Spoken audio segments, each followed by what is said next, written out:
Mahalica Manila's first goal in the Philippines Football League, tucked away by Jose Montelibano.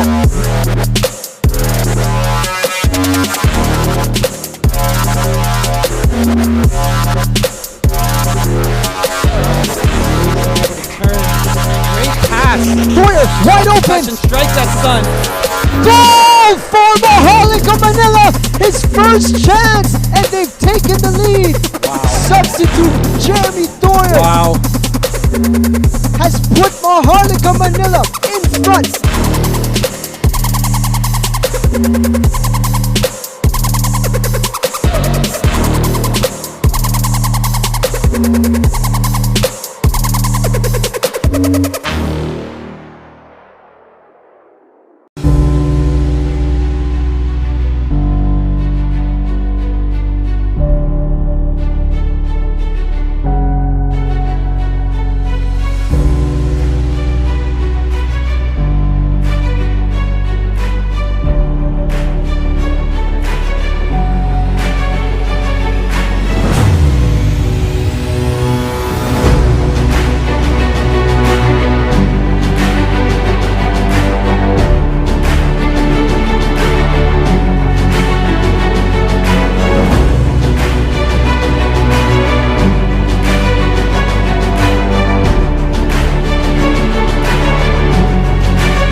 How would you describe your perfect journey? Does it begin with the Airbus A350, with its distinctive cockpit windows and sleek wingtips? Is it in the comfort and privacy of your own personal Q suite? Is your perfect journey one where you saw the blue skies in a greener way? The A350 uses less fuel than the A380, reducing CO2 emissions, making it a more environmentally friendly option. Is your perfect journey a breath of fresh air? One where the air is filtered and replaced every 2 minutes, ensuring you can breathe easy? Does it have perfectly curated lighting, helping to reduce jet lag from a long flight? Is your perfect journey a connected one? Experience complimentary Wi-Fi throughout your entire flight. So, why fly on yesterday's plane when you can have the perfect journey on tomorrow's? The Qatar Airways A350. Newer, greener, better.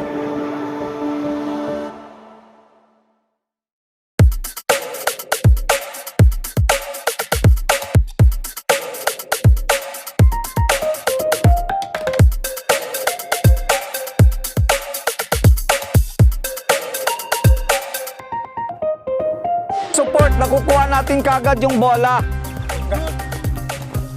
Careful, be careful.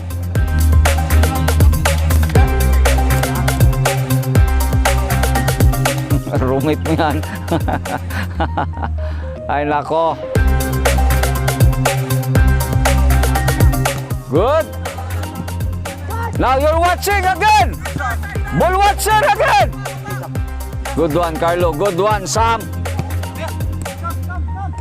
Yan, Allen. That's the way, Allen. Nor, get 12 feet.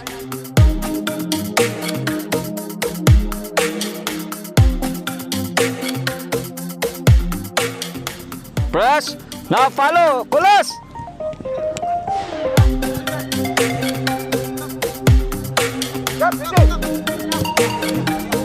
Abu, again.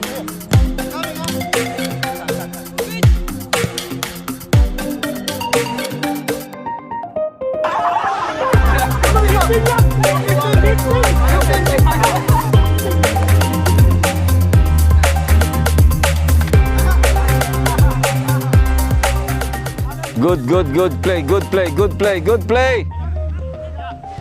Don't be ball watcher! Check man, check ball!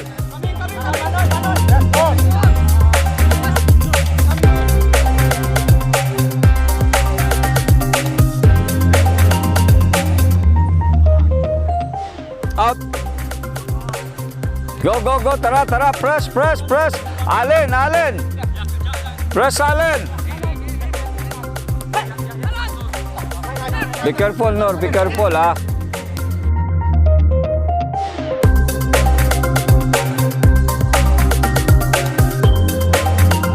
Now, find opponent.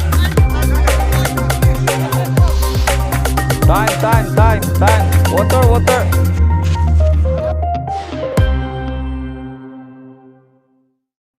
I'm Nick Jacob and I support Jason Panay and Kaya FC, support local football. Hi, I'm Clyde. I support Christian Rontini of ADT, support local football. Hi, this is Al Joseph Tagakay. I support Jarvi Gayoso from Pascal's development team, and yes, support local league. I am Luke Trasporto and I support Joven Bedic and Kaya FC-Iloilo. Support local football, Una, Kaya. I'm Pancho Dizon and I support Joven Bedic at Kaya Football Club. Support local football. I am Zandro. I support Seven Shock and United City FC. Support local football. I am Kaysarin Bernal and I support Nelson Manangan Gasik from Stallion Laguna FC. Laban Manong.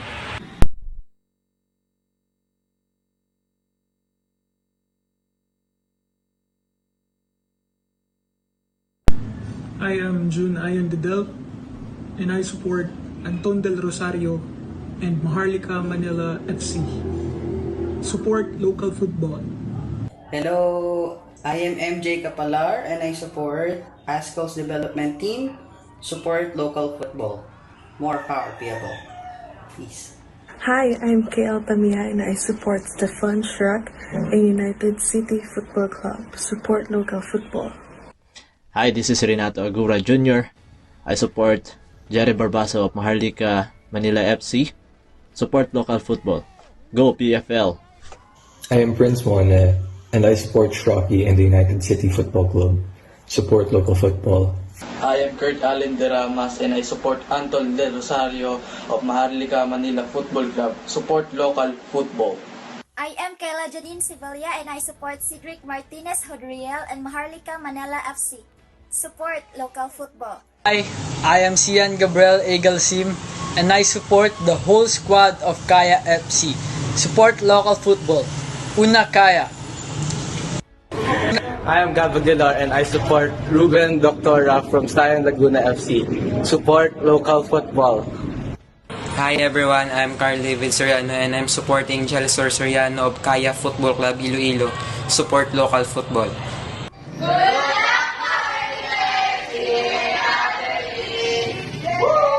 Good luck, Maharlika FC. Tondo FC supports you. So good, Maharlika. Good luck, Maharlika FC, supporting all the way from Bulacan. Keep safe, everyone. It's more fun in the Philippines. What's your Philippines football? From Dubai. Is more fun? Now that you're in it. So good, Maharlika. Let's go, Maharlika Manila FC. We can defy the odds. So good. I support Maharlika Manila FC. Sugod! Congratulations! And UC and don't forget to subscribe to my channel. Bye!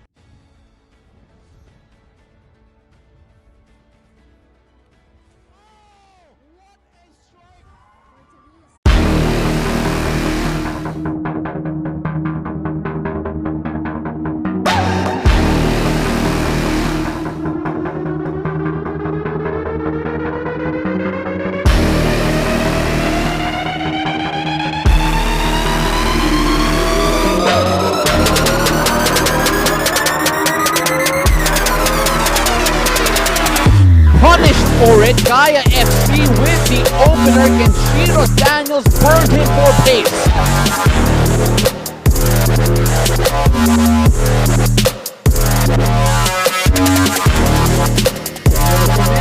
Great hitter!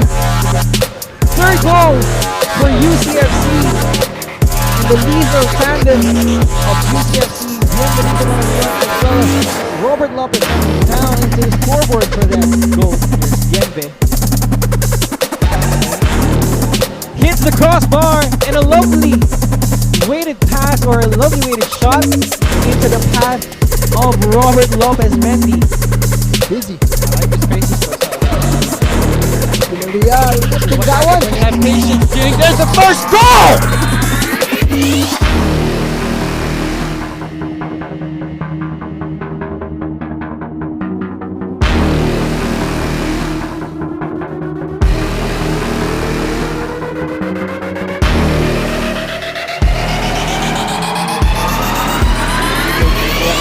It's a lovely ball from Montenegro! 1-0. Maharlika Manila's first goal in the Philippines Football League, tucked away by Jose Montelibano.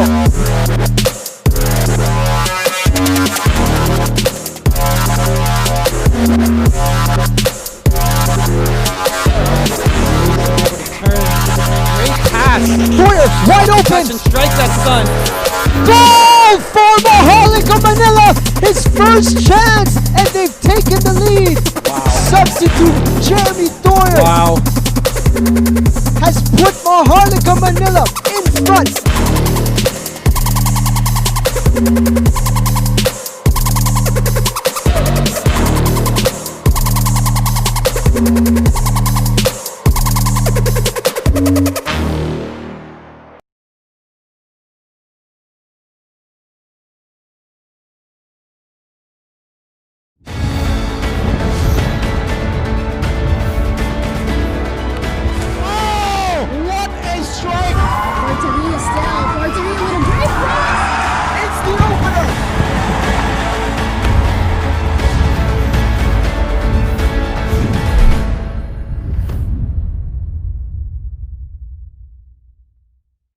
The 2020 Philippines Football League, brought to you by Qatar Airways, has already been decided. United City FC are your champions, and this was slated to be the final matchup between Kaya FC and United City. That was supposed to be for a title, but still, Kaya slipped up, and United proved how ruthless they were. Quality champions, the gold standard of Philippine football. Now, still, the match will still go on, and Kaya fighting for more than pride here, wanting to show everyone that they have what it takes to beat the best in the Philippines. My name is Paulo De Rosario, alongside Darren Hartman, calling this game for you, and it's said to be a fantastic night celebrating football here in the country. For such a long time, Darren, not a lot of people thought the PFL bubble would get going, but here we are. Tonight, we crown the champions, and we close out this particular day with possibly the matchup everyone has been waiting for. Yeah, this is the game that everyone's been waiting for, and we say that the league may already be won, but it hasn't yet been decided between United City and Kaya who is the best team of this year, because this is their first time they're going to meet. They're very competitive.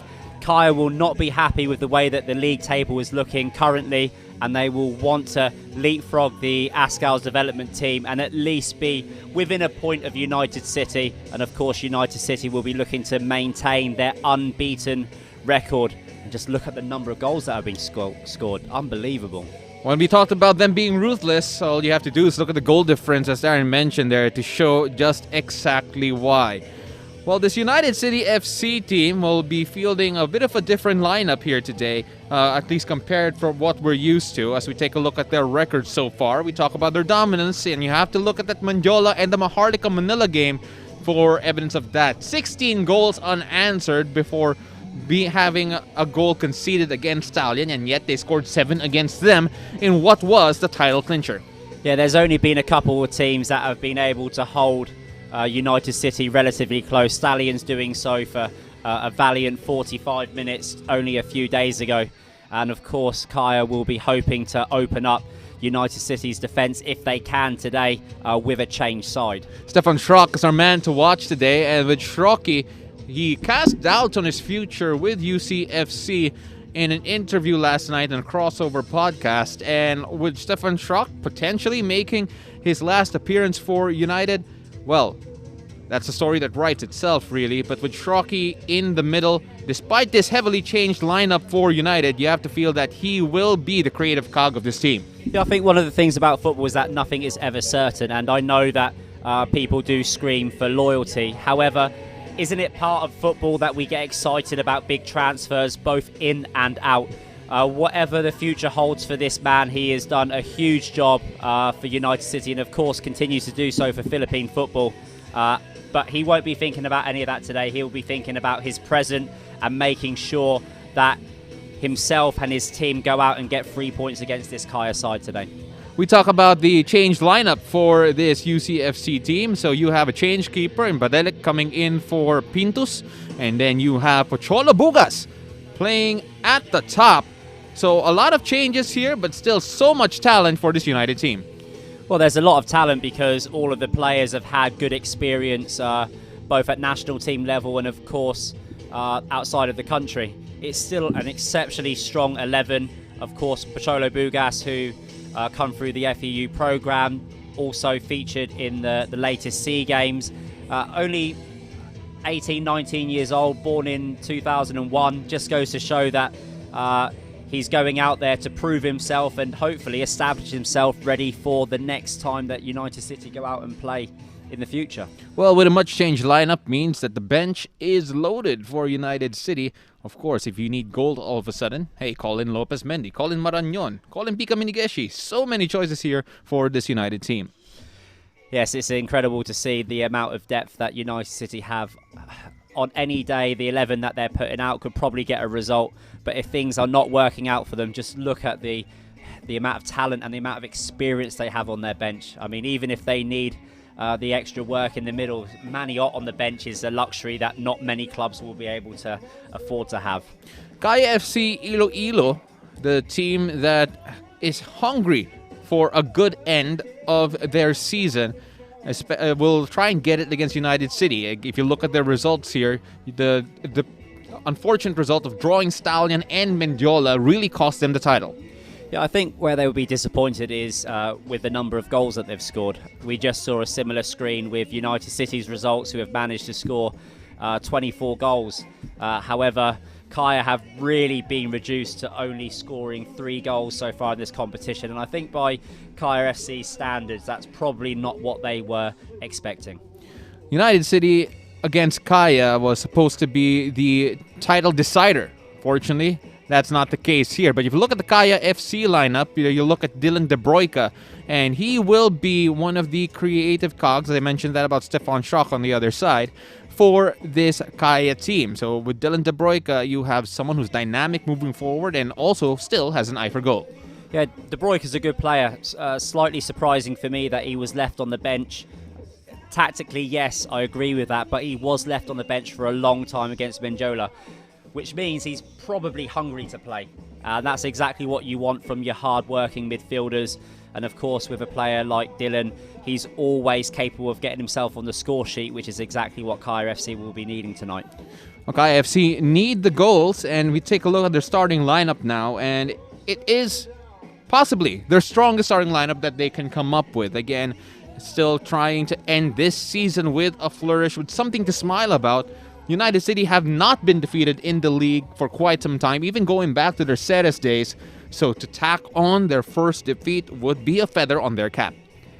What's interesting when we look at this lineup as well is that Conchero Daniels has been pushed into that out-and-out 9 position. There were talks about that as well. Could Kaya possibly play another player up front and maybe get Bedic facing the goal? Because it didn't seem to be working when he was up there setting the ball, getting players involved. Often they were overloaded on the right-hand side. But today the squad looks a little bit more balanced. We knew that Kaya had depth and they did have that balance in their squad. So we're hoping that this is going to be the side which pushed United City all the way to the end. Looking at their substitutes, they can turn to Arnel Amita for more production inside, in the middle rather, more industry there. They can also go to Emmanuel Osei, who proved to be dangerous towards the end of that last game against Mendiola. Unfortunately, not off the mark yet, but still, He's recovering from injury, and what a way to announce your return to being fully fit if you can nick a goal against United City. Well, this is the rivalry now which has built up over the last few years between the two sides, and really if you score a goal tonight it is like scoring in a championship. So good luck to both of the teams. I'm very excited to cover this game. United City FC up against Kaya FC-Iloilo. It is the biggest two clubs of the Philippines going head to head tonight, and kickoff when we return.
Supervision and regulation of the Games and Amusements Board.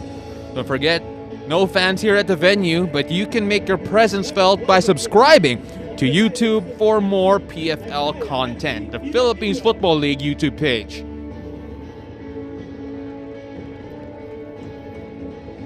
It is United City against Kaya FC-Iloilo. The schedule suggested that this game would have been the title decider, but then Kaya FC, not living up to the high expectations asked for them, have fallen before that matchup could have come to fruition.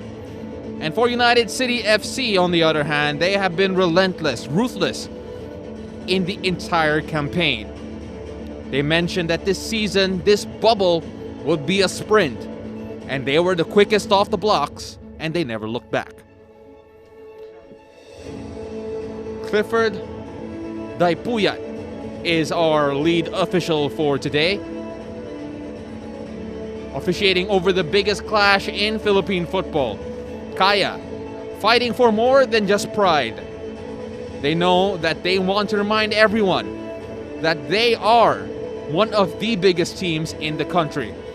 And for United, even with a changed lineup, they know that they have the quality to put anyone to the sword and want to show everyone just how far ahead they are. United City in black and yellow, playing from the right to left of your screens, will start us off. Kaya in their iconic yellow kits, playing from left to right. My name is Paulo Del Rosario alongside Darren Hartman, with a pleasure to call this game for you. United will be crowned champions tonight, but Kaya will aim to spoil the party.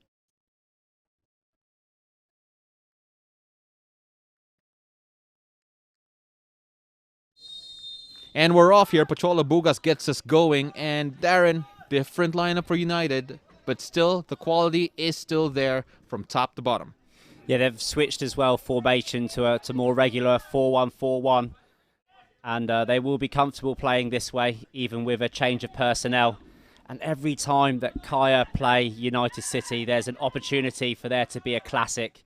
And I'm sure tonight that the 22 players who are on the pitch will be working and representing their clubs to the best of their ability. Daiso Hirokoshi trying to operate now on the right side for Kaya. Has kicked away, and almost immediately you can see the intent of Kaya to really pressure this United back line. And perhaps when you look at the start list and you see the lineup, if you're a Kaya player, you're saying that you have a chance to take this one pretty convincingly. Yeah, you look at the starting lineup and you also have a look at the way that the games have gone. And there are a couple of sides in the league that have done very well in the second half, United City being one and ADT being the other. However, with Kaya, they've kind of slowed down in the second halves. So you'll be looking to try to put this game under your control as soon as possible. That's a massive challenge. Well, UCFC going to attack quickly, and that will be a foul. Well, if you thought that they would take it easy, well, they're definitely not. Marasigan did well to ride one hard tackle before being stopped by Carlisle Mitchell. Stefan Schrock standing over this one.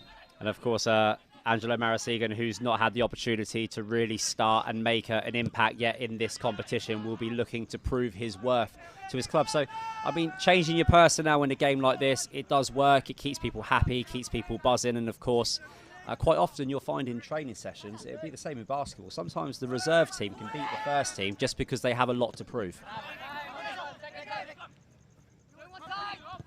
United being pressured quickly off the back. Badelic, who's coming in for Pintus at goal. Offside is Kenshiro Daniels. He'll be playing up top as a number 9. And what do you feel is the thinking here of this Kaya management, this Kaya coaching staff, with putting Kenshiro Daniels up top instead of a Joven Bedic? Well, when we watched Kenshiro Daniels play in the last game, he was drifting and following the ball. He likes to be involved, and sometimes that was leading to a little bit of congestion. And I think up front it probably suits him more because when he's got a free roll there, people are adjusting to him. So he's good on the ball, he's good technically. Physically, he's grown and improved a lot over the last couple of seasons. And of course, we've seen him score goals, and I think that's what Kaya are probably thinking. Marasigan now inside. Gives it back to Badelic. Now to Jarvis.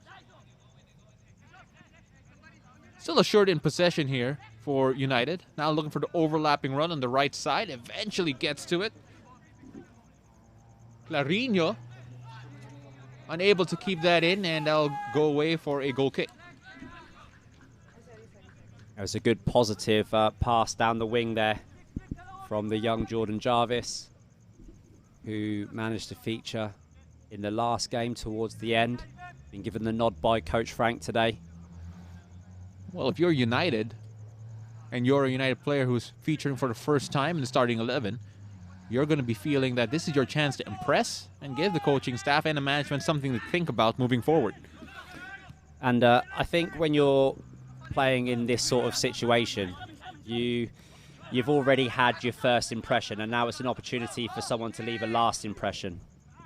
And that's going to be important, considering there will be a break between this league and the next time that all of these players and clubs are fielded again.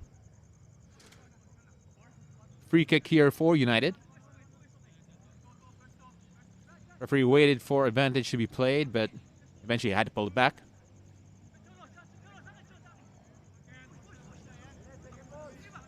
United have been relentless. Apart from that, rather it'll be a free kick for Kaya. United have been relentless in the games so far, but that last one against Stallion, a bit of a worry in that first half, actually allowing the only goal that they've conceded so far in the tournament. Let's see if they can hold fast here despite the changed lineup. Here Daniels put that forward. Adelic, easy to collect. And if you're watching this PFL for the first time, just to let everyone know that there are 5 substitutes allowed, which does give the coaching staff a huge amount of flexibility to change things if needed. Sigan, losing it in the middle, but then De Broica with the foul. Gerald Aristorenas, the recipient of that one. Well, we're seeing United play from the back a bit more than what we're typically used to. Could be because of the change of formation or the change of personnel. Carino tried to go on another attacking run from the back. Chance here for De Broica. And he slipped it in. Hounded immediately by a host of black shirts, but the referee will pull that back.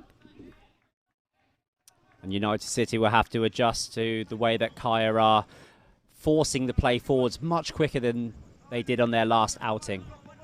And it's going to be a game really of 2 halves here. Kaya really need to get themselves ahead in this game, whether that's possession-wise, opportunity-wise, or of course goal-wise, because in the second half, if they don't have the luxury of managing the game, we know exactly what can happen. They will be able to field pretty much the side which has taken apart every other team in this competition, with Kaya being tired. Chiro Daniel standing over this one again. Carla Mitchell will be a target. Rota couldn't reach it. Putting that back in, and Carla Mitchell put his hands around Jarvis, and that was pulled back.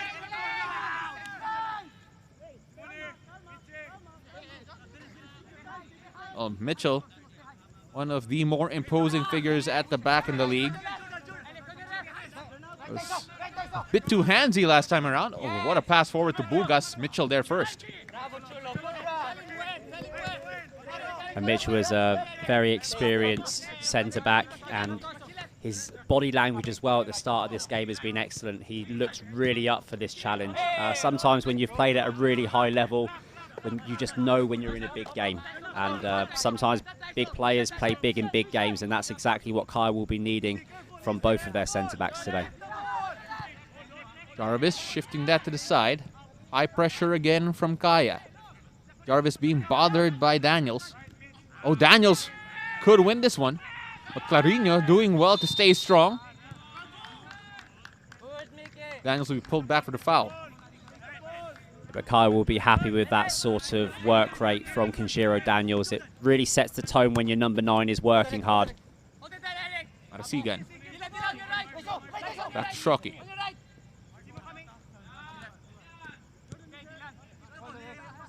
Build up here again from United. Now to the middle. Robles. Now back to Jarvis.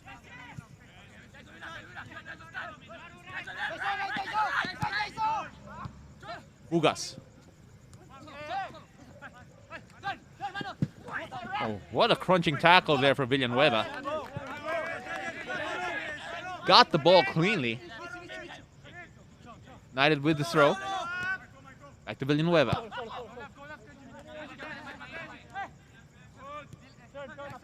Robles.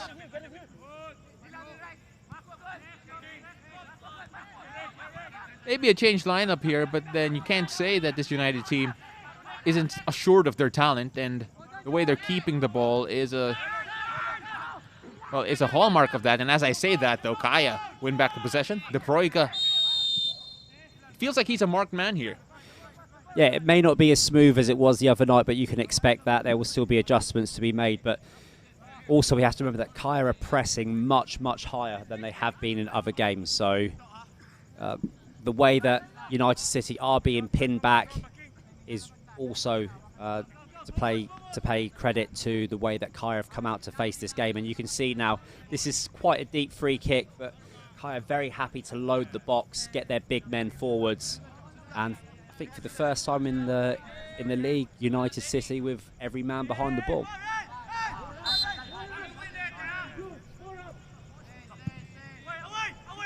Mitchell's a target. Can't pull that back for a teammate, though. Ball forward, trying to find the run of Ott. Sambre couldn't get to it. Soriano headed that away. Let's take a look at this one more time. Yes, another good delivery into the box by Kenshiro Daniels. And Mitchell, the target man on the far post, marked by two players, still managing to tower above and get that headed down back into danger. But that time, Kaya not able to react. But sometimes when it's happening that quickly, it's not easy. And you've just got to keep that pressure on and keep putting in the quality of deliveries like Kaya have started to do at the start of this game. Well, they clearly have the size advantage here, talking about Kaya. Now, the chance for United to make a difference via set piece. Stefan Schrock will stand over this.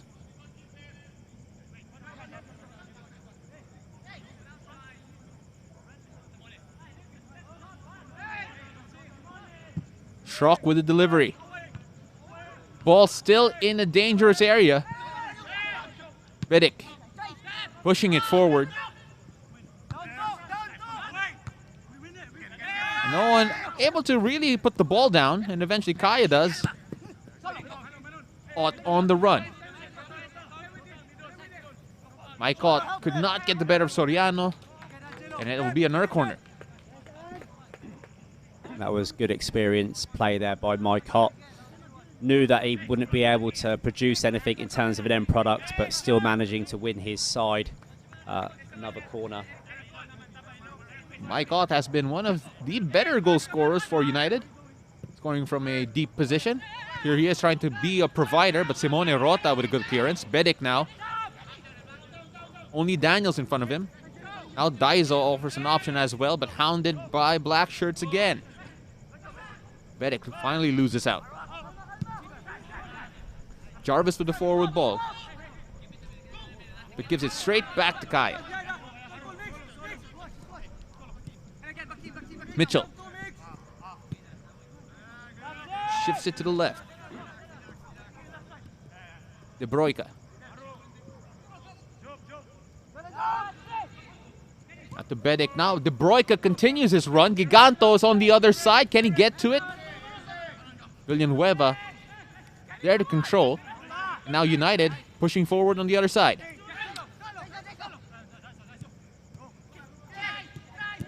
Trying to find the slithering Giganto, but Daniel's unable to thread that through.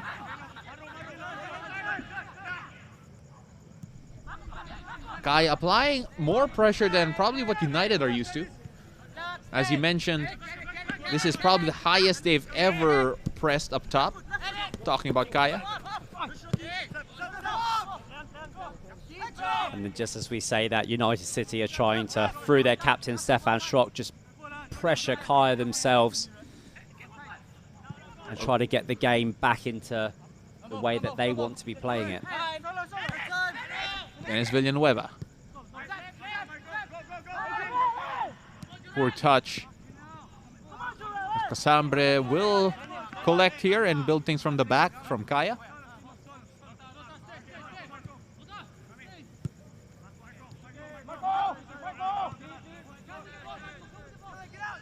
Casambre. Finding Bedic. Casambre again. Pushing forward from the left back and tackled from behind.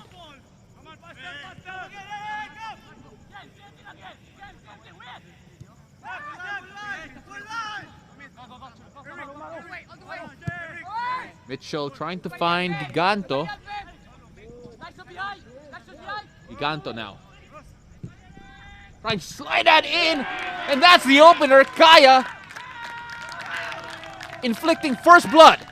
It's a fantastic finish by Kishiro Daniels, but of course Giganto doing a lot of the work on the right-hand side after receiving a fantastically weighted and driven pass from the centre-back Mitchell.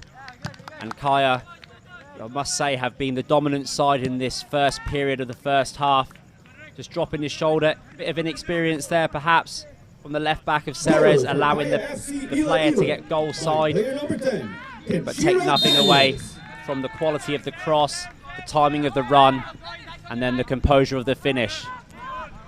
The question always was is how would Kaya score goals against a United City team that really has dominated the entire league so far, and they answered that by putting Kenshiro Daniels up top and telling us all that he can be the goal-scoring threat for this team and puts them ahead 1-0. And that time it wasn't overplayed on the right-hand side. They kept it very simple and they were able to dissect, and that's another great pass opening up the pitch. Just couldn't quite find Bedic on the other side. Well, this is the best we've probably seen Kaya throughout this season. Again, this is pretty much a sprint here, and Daniels off the mark quicker for Kaya in this particular game. Yeah, it makes you wonder if Kaya had came out with this sort of tempo and intent about their game, whether or not they would have been pushing and making this game a championship game. Well, these are the two teams with AFC experience. They both represented the country well in the AFC Cup. UCFC now have the opportunity to represent the country in the group stage of the Champions League. So we take a look at the possession stats here, and really United have dominated, but it was Kaya who took the best chance.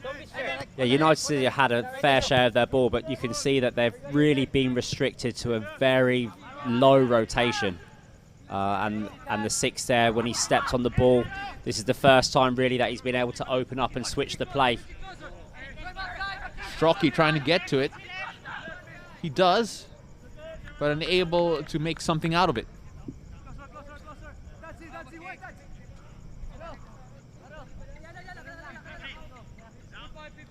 Well, Kaya refuses to bow down. Again, eager to show everyone they are still one of the biggest teams in the Philippines and able to compete at the highest level. And what a way to do that, by taking the game to United City. It's the first time that the recently crowned champions of the PFL have gone a goal down in this phase of the competition. So it's going to be an interesting scenario now to see how United City, knowing that they do have some key senior players still on the pitch, how will they react and how will they get the rest of the players up to the standards that we've come to expect so far in this season. Daniels tried to fight Giganto, unable to do so. Robles will collect. Give back to Jarvis now. Jarvis, back to Badelic.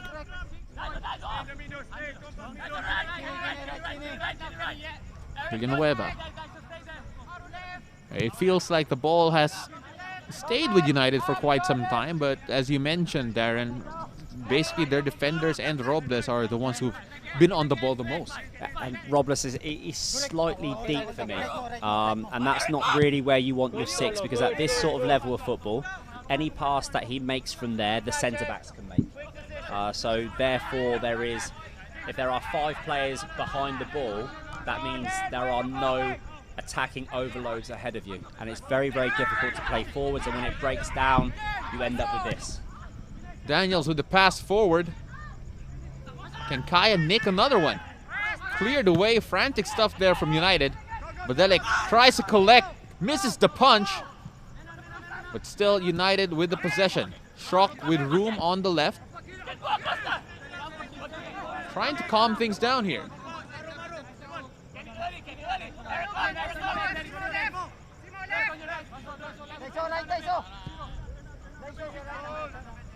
Well, we know that United are fielding a much changed lineup.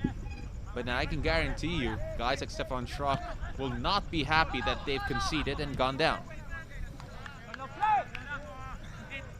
Of course, there's always that feeling of winning a league and not dropping a point, not losing a game.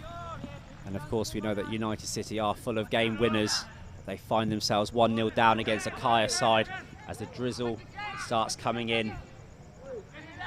But Kaya look up for this today, Callum. Absolutely. They absolutely look like they do not want to leave here without getting a result. Well, they are showing the desire. But do they have enough to ensure that they will give United City, formerly Ceres, their first defeat in more than 2 seasons? Marasigan trying to make inroads on the left side. Soriano does well to marshal him away. There are very few people here at the venue due to health protocols, but the photographer on the far end was happy that no one jumped over that ad board.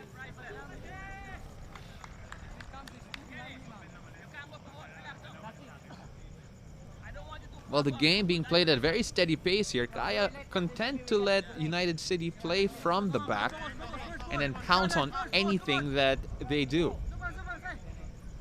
Any mistakes that they commit, any slippage. And for United right now, they want to assert more authority into this game. They've had the possession, but really all of the dangerous chances have come Kaya's way. John De Broyka. Now Schrock gets through a tough challenge, and Stefan Schrock feeling the ill effects of that one.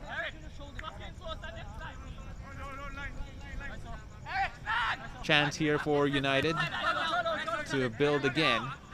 They opt to play it quickly.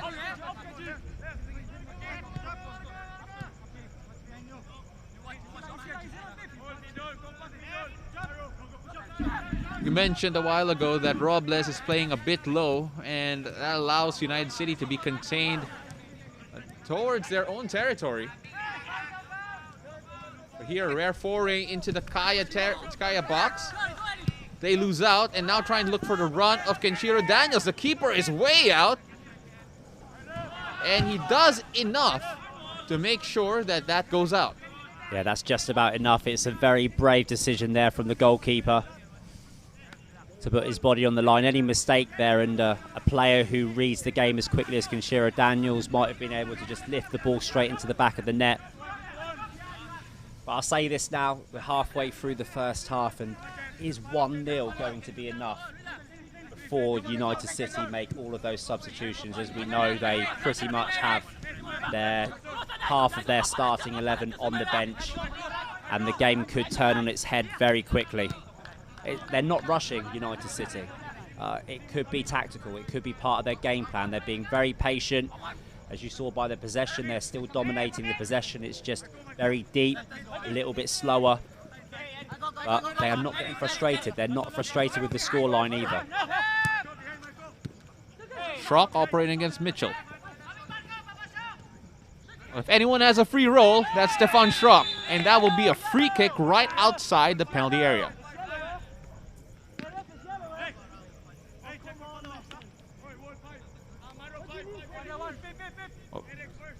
It's so hard to knock Stefan Schrock off the ball.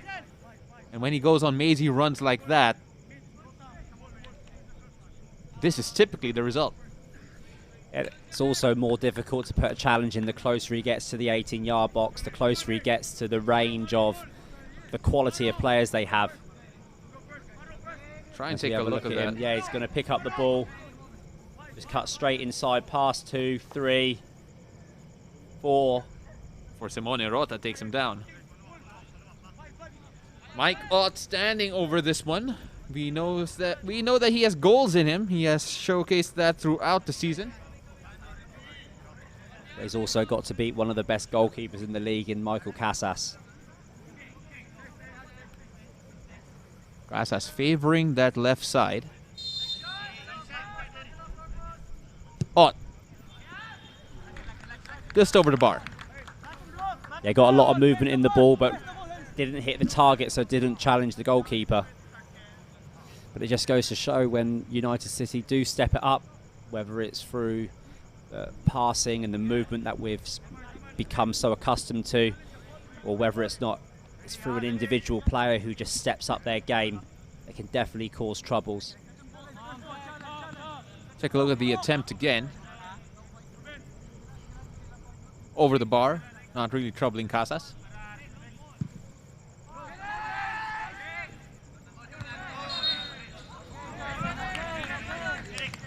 Foul near the middle of the park. So Kaya, an opportunity again to either launch that forward or build from there.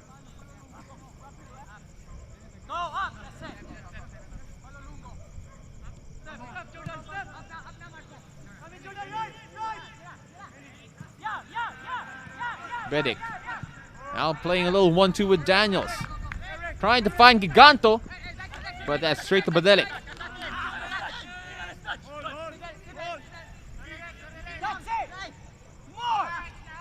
Jarvis.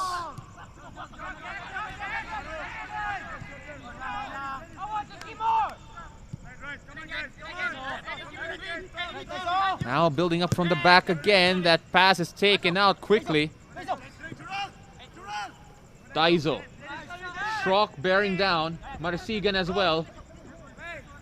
Still not off the ball. Daizo, he falls, but the referee is not interested. Stefan Schrock is still down.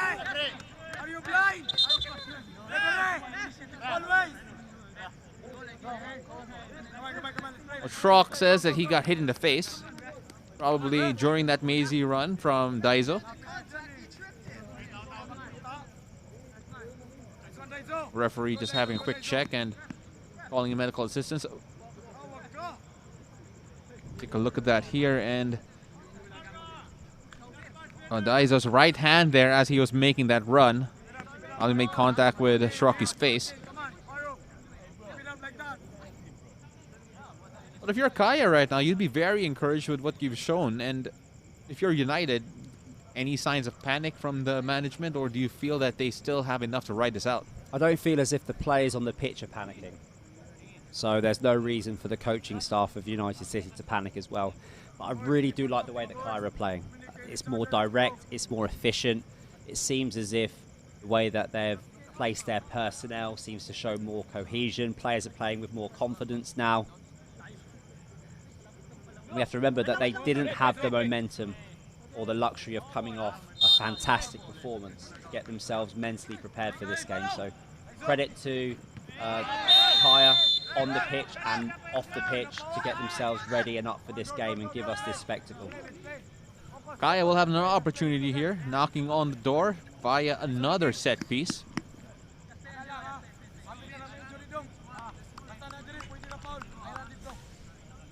Injiro Daniels will be the man to send this one in.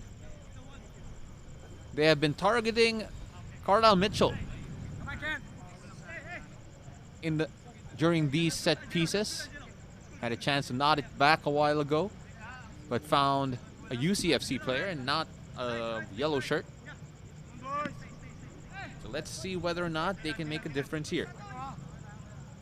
Yes, physically, the side that United City currently have out don't really have a man-for-man with both Simone Rota and Mitchell up front or higher up the pitch when they're taking set pieces. So every opportunity now, as long as there's quality on the delivery, is an opportunity for Kaya to double their lead.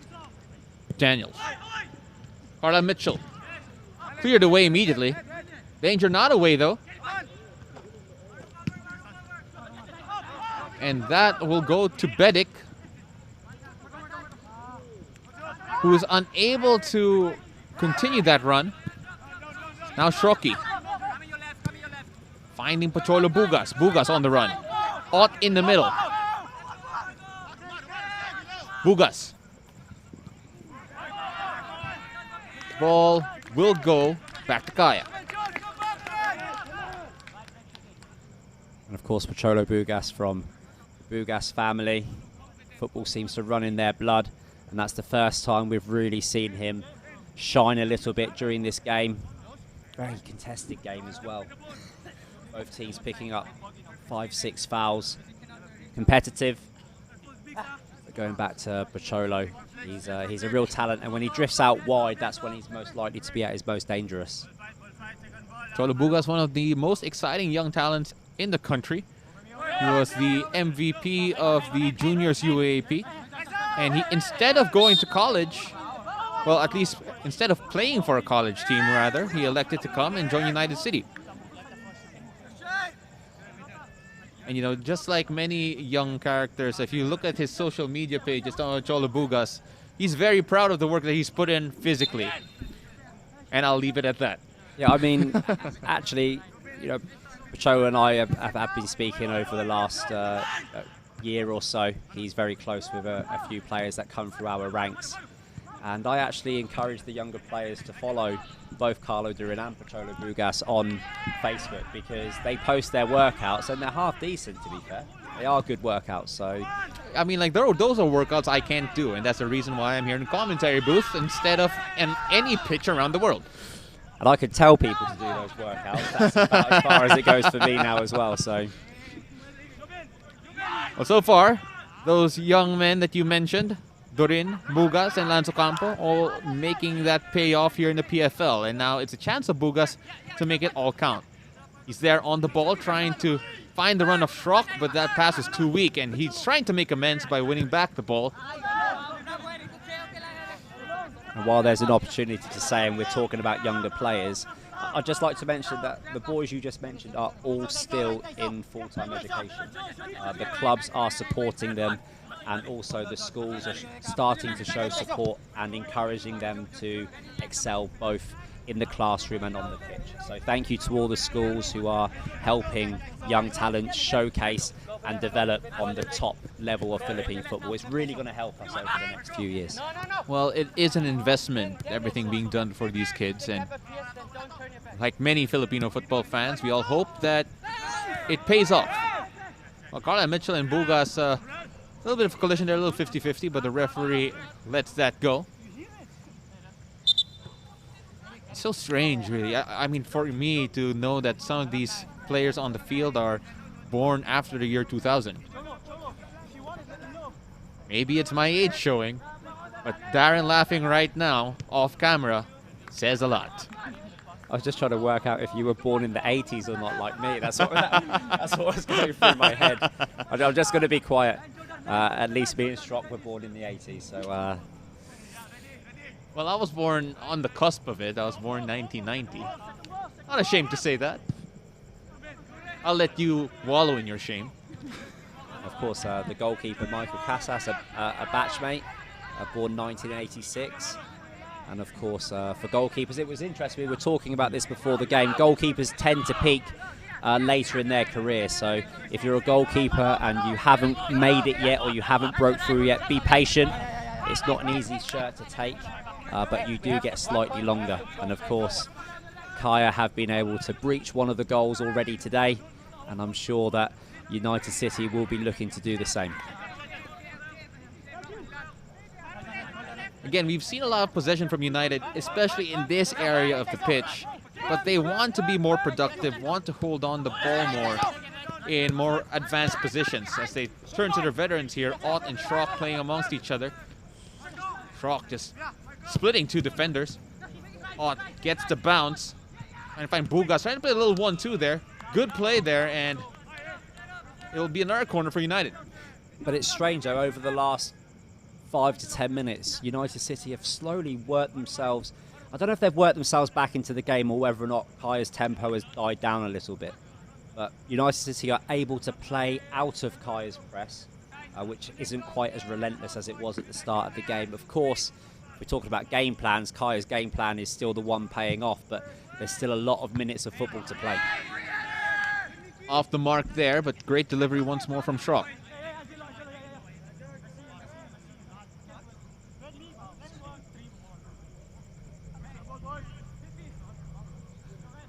Casas, who won the Golden Glove last season, will try and keep a clean sheet against the one team who has scored the most freely in the league so far. Stefan Schrock will be one of the guys out here looking for that goal to besmirch that clean sheet.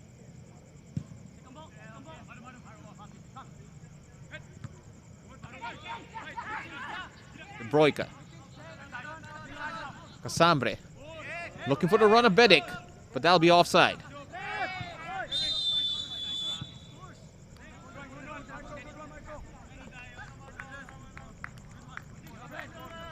The most attacking we've seen Kaya so far this season comes against the who will be the reigning champions again. But we also need to remember that Kaya have not scored more than one goal in a game so far this campaign. So, I mean, you can look at this as probably one of the cagiest games that I've seen. It's difficult to know exactly what Coach Frank and the coaching staff of United City have planned for the second half, and whether or not Kaya will be looking to manage this game out from here on, or whether they will be pushing to score a second goal.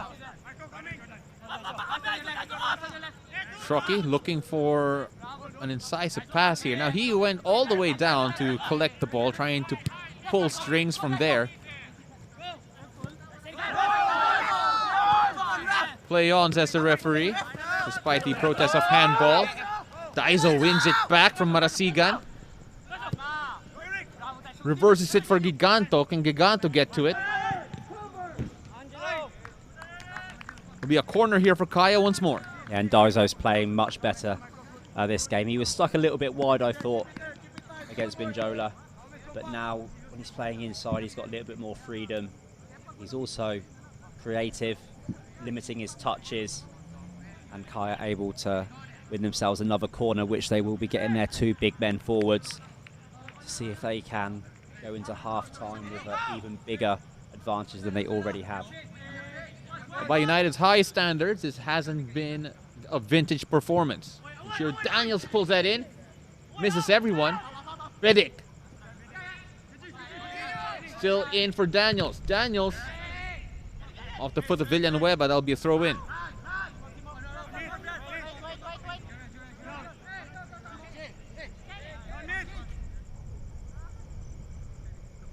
Soriano will take this one.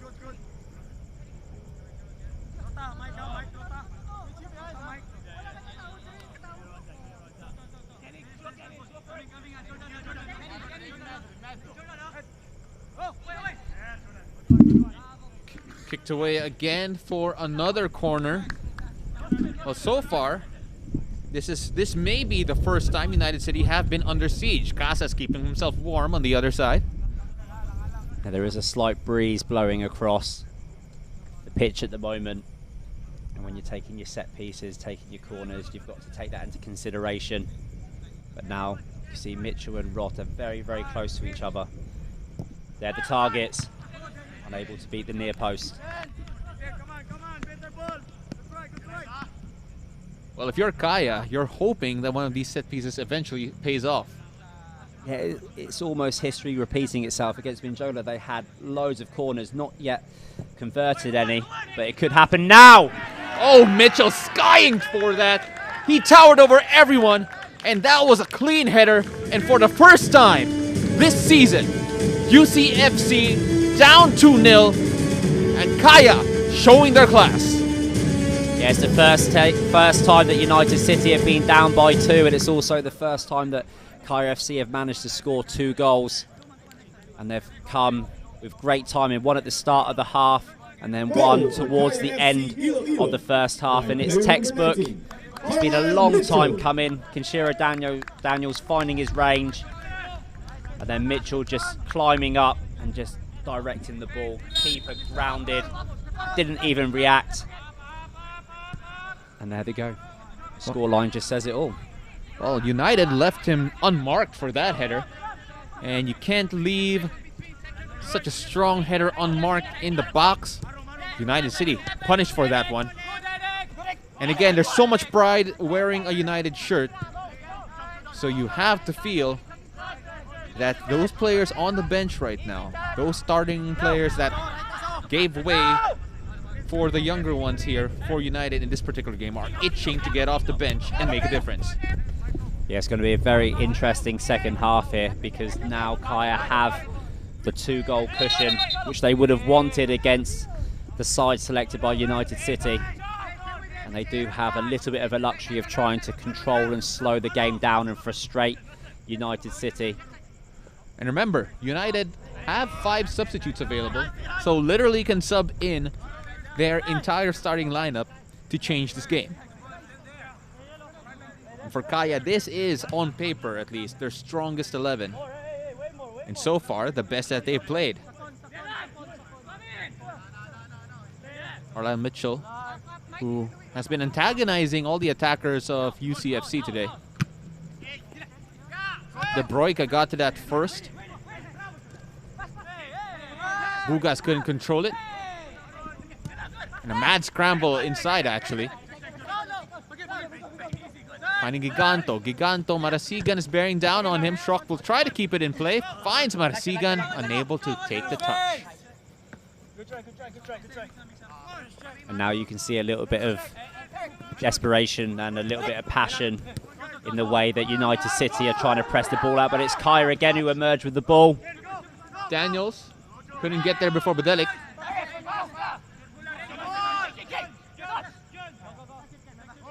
Jarvis now. Robles collects us from deep. Will try to drive things forward. Wide right now. Maikot. Back to Villanueva. Now Marasigan. Now Schrock. Bugas is there to support. He goes inside. Couple of runners down the wings. Robles back to could not find Schrock. De Bruyne takes it, but Robles wins it back.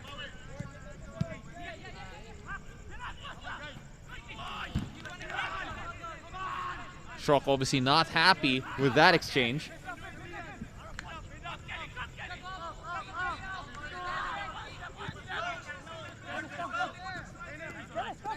Villanueva. De Bruyne is there, who we pegged as one of the possible difference makers of this game. Schrock, very deep right now. Marasigan making a run on the far left. Try to go center, but no one made the run.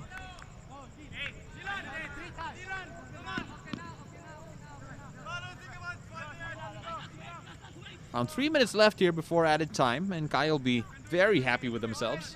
United will take a look at everything that they've done so far.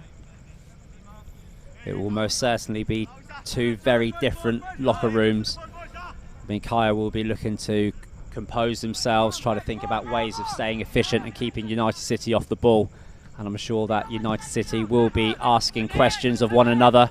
I mean, if you're a United City fan, of course, it's nice to see other players out on the pitch. But I think that deep down, people do want to see the strongest sides go out and the strongest sides compete. Yes, when you're talking about development, and of course the neutral fans out there want to see their big names playing as well. And I'm sure in the second half there will be changes made, because, well, that's just football. I mean, United City will not want to finish this season with this sort of performance and this sort of scoreline.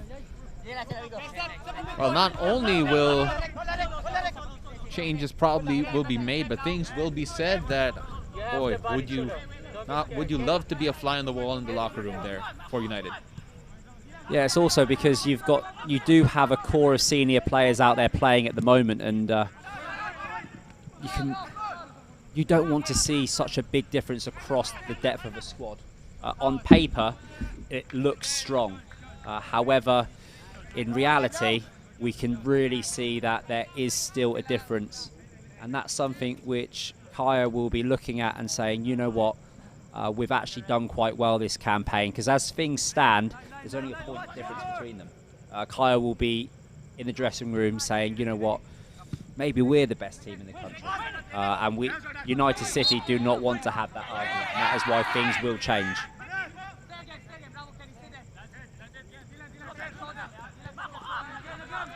Trying to build from the back again, talking about United.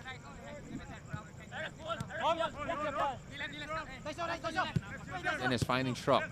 Now Patolo Bugas. Bugas, he's pushed, and that will be a free kick deep within yellow territory.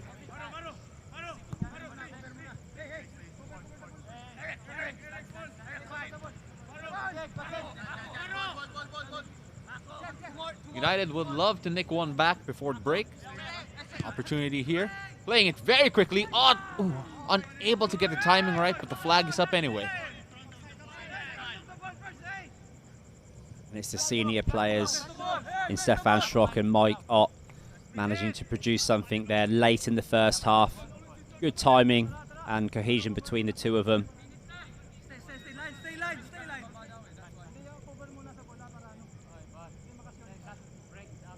Casas taking his time here.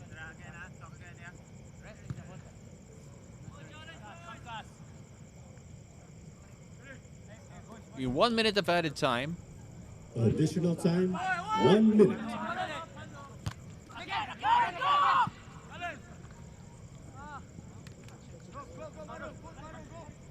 Kaya trying to drive forward again, and the foul would mean it'll be a Kaya free kick in the middle of the park, in the middle of UCFC territory rather.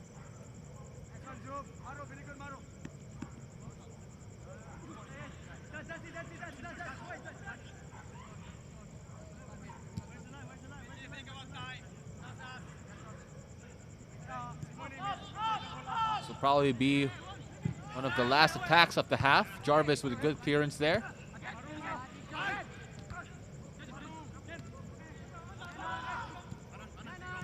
Robles. Pressured in the middle. Back to Clarino. Trying to find Ott, but Simone Rota there. Stefan Schrock there to collect. And that will do it for the first half. Kaya FC up 2-0 against United City FC. They've come out with their strongest 11. They've come out with a purpose. And Daniels and Mitchell scoring in the first half. Daniels showing everyone that if he's playing up top, he could get the goals. And Mitchell showing the class and the power from the corner, getting the header in a place where the keeper had no chance. 2-0 in favor of Kaya. Interesting to see how United will answer.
for it. Kaya FC with the opener. Conchito Daniels burned him for pace.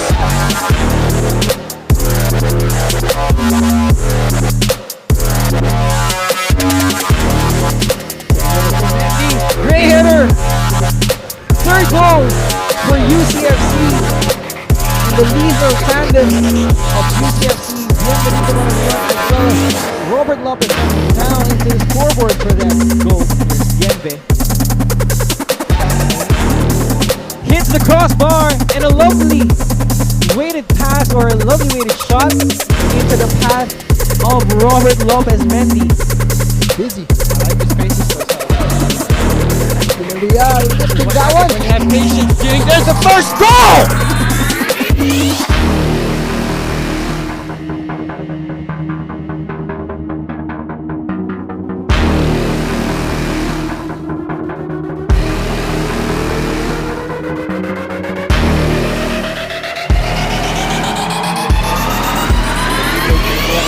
It's a lovely ball from Montelibano! 1-0! Maharlika Manila's first goal in the Philippines Football League, tucked away by Jose Montelibano.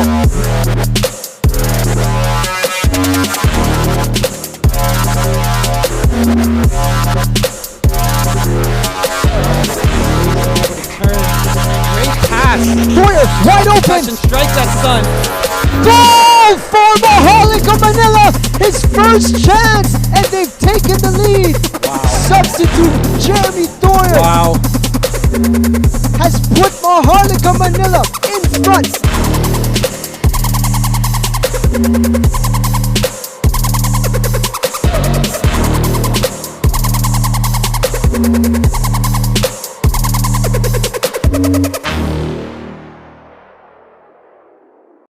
I'm Nick Jacob and I support Jason Panay and Kaya FC, support local football.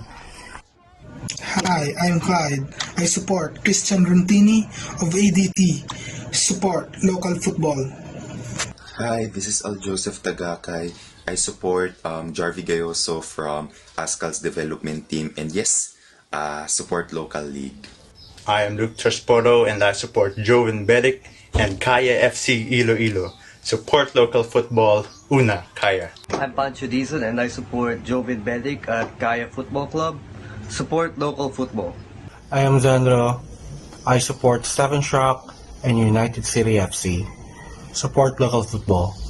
I am Kaysarin Bernal and I support Nelson Manangan Gasik from Stallion Laguna FC. Laban Manong.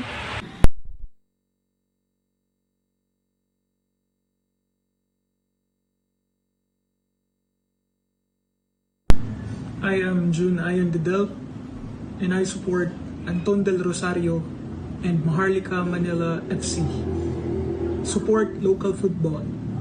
Hello, I am MJ Kapalar and I support Ascal's development team. Support local football. More power, people. Peace.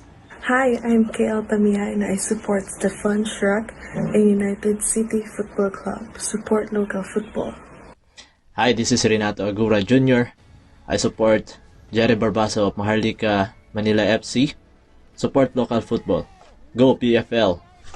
I am Prince Moana and I support Shrocky and the United City Football Club. Support local football. I am Kurt Allen de Ramas and I support Anton del Rosario of Maharlika Manila Football Club. Support local football.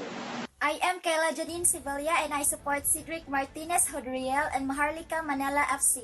Support local football. Hi, I am Sian Gabriel Egalsim and I support the whole squad of Kaya FC. Support local football. Una Kaya. I am Gab Aguilar and I support Ruben Doctora from Stallion Laguna FC. Support local football.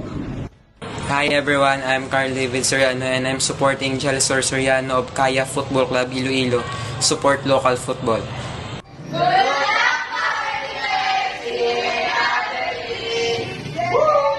Good luck Maharlika FC. Tondo FC supports you. Sugod Maharlika. Good luck Maharlika FC, supporting all the way from Bulacan. Keep safe everyone. It's more fun in the Philippines. What's your Philippines football? From Dubai. Is more fun? Now that you're in it. Sugod Maharlika. Let's go, Maharlika Manila FC. We can defy the odds. Sugod. I support Maharlika Manila FC. Sugod! Hi, Nino J. Congratulations. And UCFC. And don't forget to subscribe to my channel. Bye!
How would you describe your perfect journey? Does it begin with the Airbus A350, with its distinctive cockpit windows and sleek wingtips? Is it in the comfort and privacy of your own personal Q suite? Is your perfect journey one where you saw the blue skies in a greener way? The A350 uses less fuel than the A380, reducing CO2 emissions, making it a more environmentally friendly option. Is your perfect journey a breath of fresh air, one where the air is filtered and replaced every 2 minutes, ensuring you can breathe easy? Does it have perfectly curated lighting, helping to reduce jet lag from a long flight?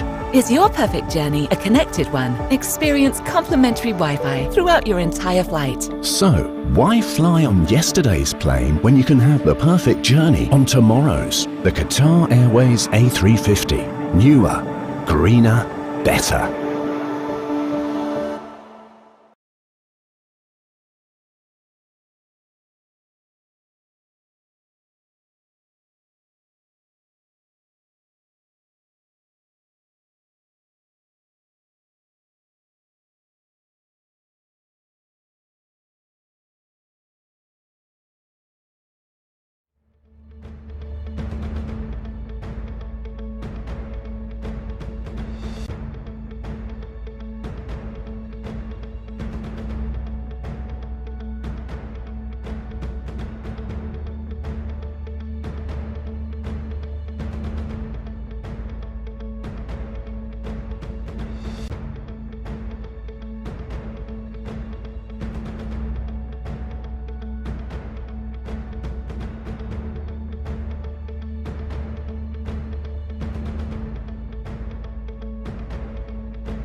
United. They do not want to go finish their last game here with a defeat. So Marañón now leading the line. A more familiar look here for United.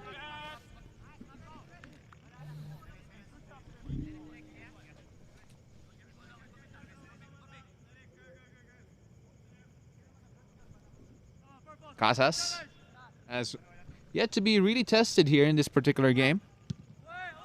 Launches that forward, finding Bedic.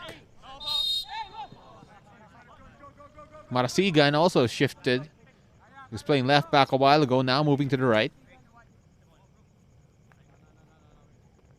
And I think of all of the ways that Kaya can slow the game down.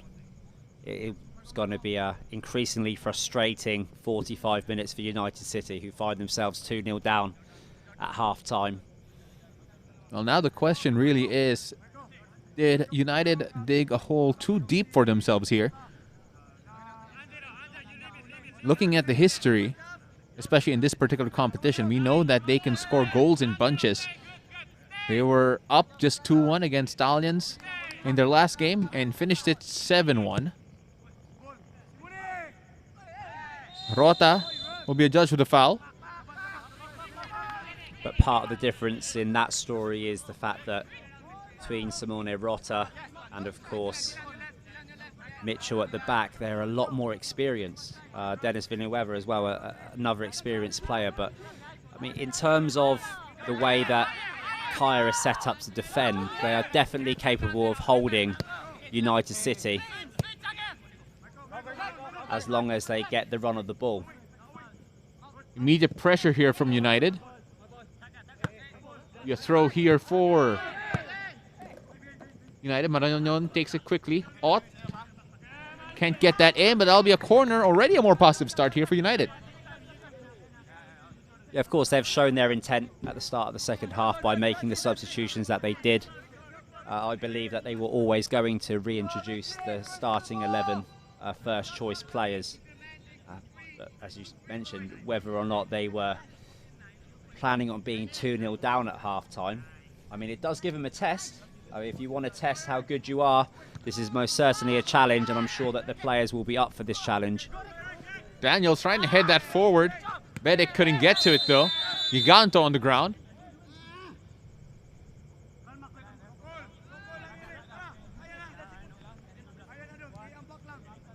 And a card there to Marasigan. Well, initially, the referee did drop the card. I wondered whether or not he put it back in his pocket, but instead, like, oh, I'm going to use it on Marasigan. It was good refereeing. He did allow the play to play on before calling it back. And Angelo Marasigan picking up a yellow card for his tackle. And Angelo switching to his more preferred side now.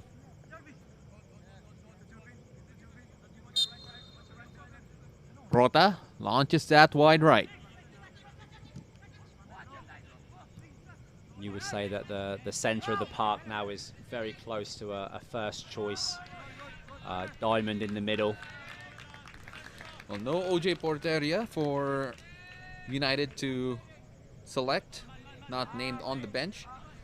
They still have Lopez Mendy, Pika Minigeshi, and Sean Kane to select.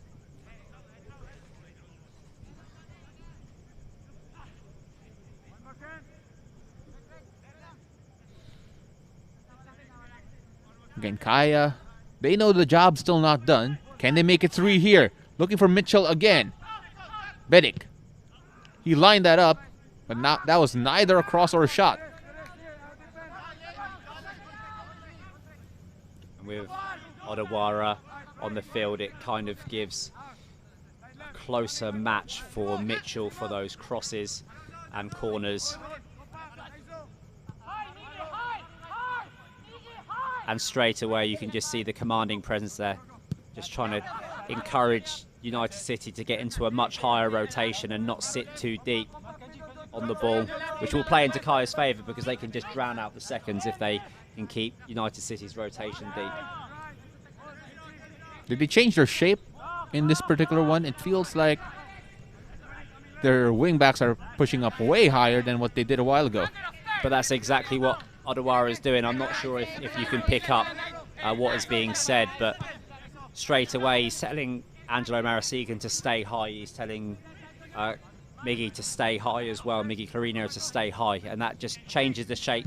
So when you're swinging the ball, you're keeping a higher rotation and you're stretching Kaya and pulling him around a little bit more, and that's what will create space for Maikot and for the other players to get involved on the ball. Odawara, so calm and assured there, just turning and retaining possession. Marañon, he's not afraid to go back and collect the ball himself as well. Ott could not find Odawara, battling for it, and Odawara has already made a difference here. Chance out for Marasigan to deliver a good ball inside. Maikot, chance here, but poor touch there. Pasinabo unable to control that. Already looking a lot more dangerous, talking about United. And that's the cohesive football that we've become so accustomed to seeing.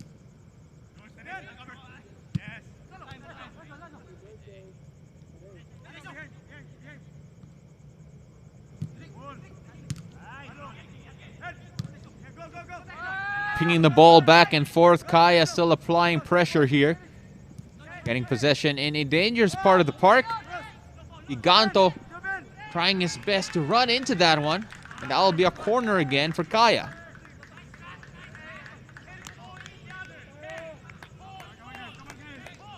Guy Clarino there did enough to ensure that that will go out.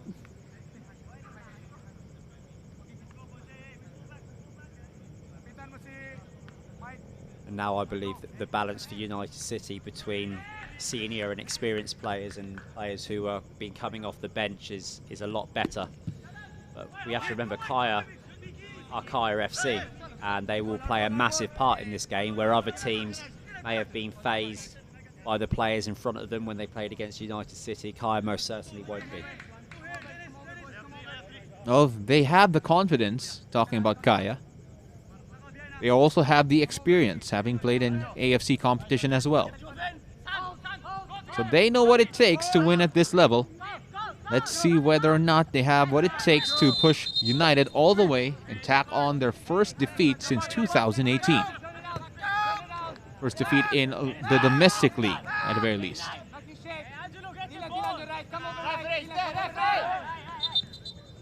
Referee just making sure that they're playing from the right place. Still a lot of time for United to make a difference here. In fact, in most of their games, if you blink, you miss a goal. Odawara. Selling that to Marasigan. Finding Marañon. Touch failed him.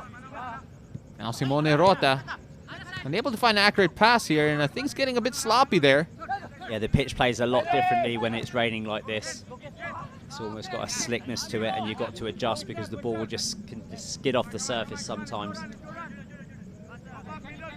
Although with the drizzle, it does take the heat out of the game, and players should be able to find a little bit more tempo and find some legs on them.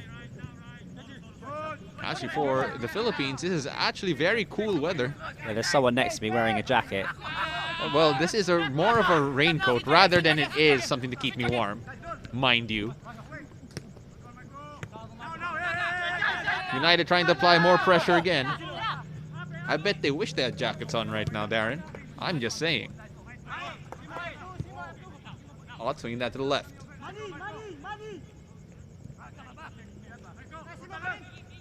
Manny trying to find the run of Marañon. Carlisle Mitchell there to clear. Odawara finding Marasigan. Good defending there by Casambre. And it will still be Kaya ball, but United liking their chances. Yeah, the shape's looking better now.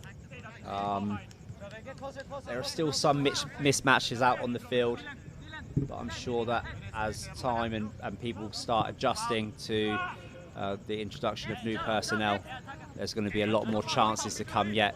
It's still early, 35 minutes of football to come. We've already seen 2 goals, and I don't think this will end up a 2-0. And what?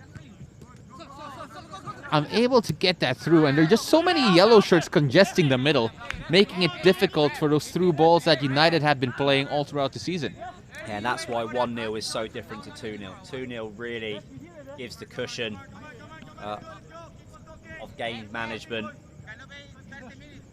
And Odawara there, for me, is arguably one of the best players in the league when we're talking about players who carry the foreign passports. Asian passports, of course. Ott unable to flick that through. Odawara back on the ball. His fingerprints have been all over this game since coming in the second half. Sinabo. Marasigan gives it to Manny Ott. Ott trying to split the defenders, is taken down by De Broica.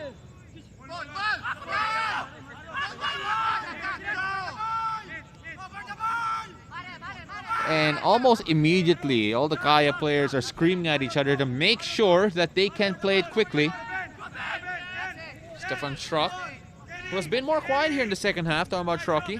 Again, there's just so much more creative force now in comparison to that first half. Still, never count out a moment of magic from the Philippine team captain. Schrock, able to get that through the first defender. Kaya, can they break here? Play on, says the referee. But United lose it. Well, probably would have been pulled back for the foul had it not been the advantage being played. Marañón on the break, still onside. Badelic missed that one. As the rain starting to fall more heavily right now. And my partner is the one wishing he brought a jacket.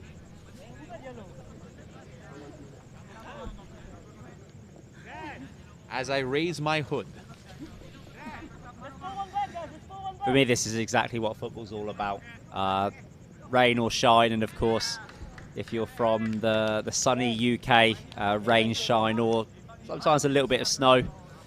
But still, the games will always go on. And it's going to be interesting because, I mean, artificial turfs are relatively new in the Philippines. Playing in the rain in the Philippines is very different when I was playing. The pitches will get very muddy. Always a lot of fun after, but we have to think that it does play into the favour of the Filipino Europeans who are so used to playing under these conditions. Kaya winning a throw here. Or will that be a corner?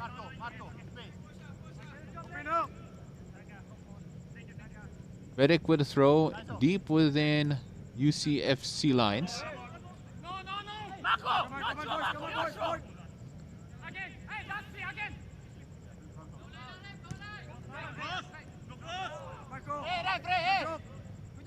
United win it back, but still being pressured. Marañón could not control it, eventually does. Manuot. It's that to the side. Pasinabo could not find either Ott brother.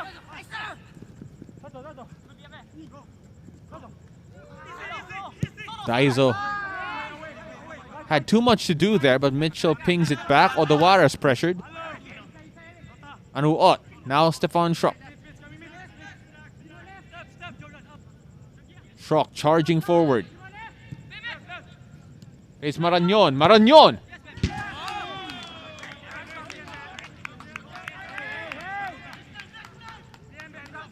Wide left there, but that's much more lively from United. Yeah, smooth build-up, and Stefan Schrock's not really been involved in the last few passages of play. So he had lots of energy when he got on the ball, and the movement there, you had both Manny Ott racing forward alongside Sanabo as well. So it's interesting to see that there is a little bit of energy in the attack now of United City. Paying that forward, looking for Bedic. But Padelic gets to it first. Odawara. Marasigan. Interesting to see them favored at right side, talking about United. We mentioned a while ago, Schrock has not been involved nearly as much as he did in that first half. I think slightly the positional play of Miggy Carino could be a little bit better. Angelo Marasigan has adjusted better on the right-hand side as a right back than he did in the first half at left back, and that's kind of limiting Stefan Schrock from getting on the ball. But the possession is, as always, in United City's favour. I think the difference is the 60% of possession that they've had in this half has been slightly higher up the pitch. Ott fouled in the middle. And again, Kaya immediately making sure that they can play it quickly. See, that's one of those interesting things where, I mean, the referees allowed that to play quickly and then booked the player. For me, it's kind of difficult to allow both, but the rules are the rules. If you're wondering, if a free kick is taken and it does strike the player like it did within 10 yards, then, like Dylan has just done there, picked up a caution. Schrock playing that back. United have to build from behind once more. Still 2-0 down to Kaya, staring at what could be their first defeat since 2018 in domestic competition. Perhaps it might be the change in lineup, the massive change in lineup, instead of their strongest 11. Again, the championship has already been won, but still so much pride on the line. Yeah, I don't think it's the players at all. I think it's the fact that if you make 5 or 6 changes, it's technically not the same team anymore. Whereas Kaya, relatively unchanged in terms of personnel. Yes, they've made a couple of tactical changes, but it's the same team that's played in this whole competition. Marasigan making inroads on the right side, whipping that in. Rota with the header. Maniot. To Pasinabo. Pasinabo now trying his own run on the right. Whips that in.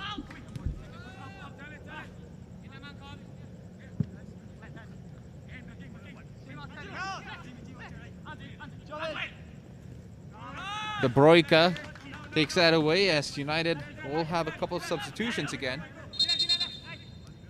Ika Minigishi will come in, coming from Miguel Clarino. And of course, Robert Lopez Mendy as well, coming from Arnie Pasinabo. If you want a team that can score, well, this may be one of the most dangerous iterations of United. And now I think we will get to see the answer to a lot of people's questions. How good really are United City? With arguably now one of the strongest 11s out, minus OJ. Substitution for United City. Let's see whether or not in 30 minutes they can score 2 or 3 goals against this Kaya United side. Schrock now pushed towards the middle, talking about Stefan Schrock. Immediately trying to find Lopez Mendy. Robert Lopez Mendy. Odawara giving chase. He'll go to no one. And with Schrock pushing to the middle, if we didn't notice him a lot on that left flank a while ago, now we're going to notice him a lot more. And arguably with a lot more energy. Ika Minigishi now operating on that left side, finding Robert Lopez Mendy.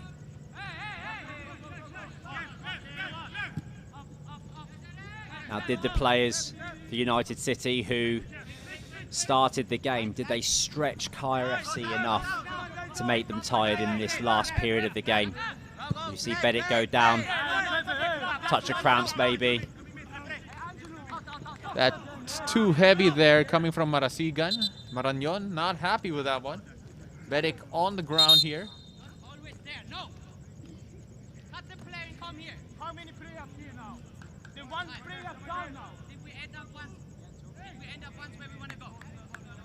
And if only you could hear everything we are hearing here.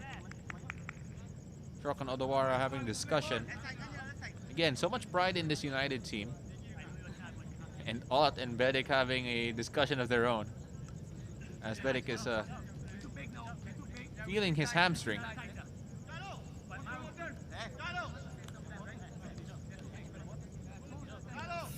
So for at least a minute or so, they might be without Bedik, talking about Kaya.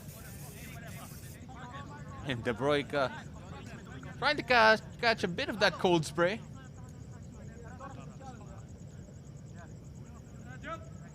Pretty sure it still works that way.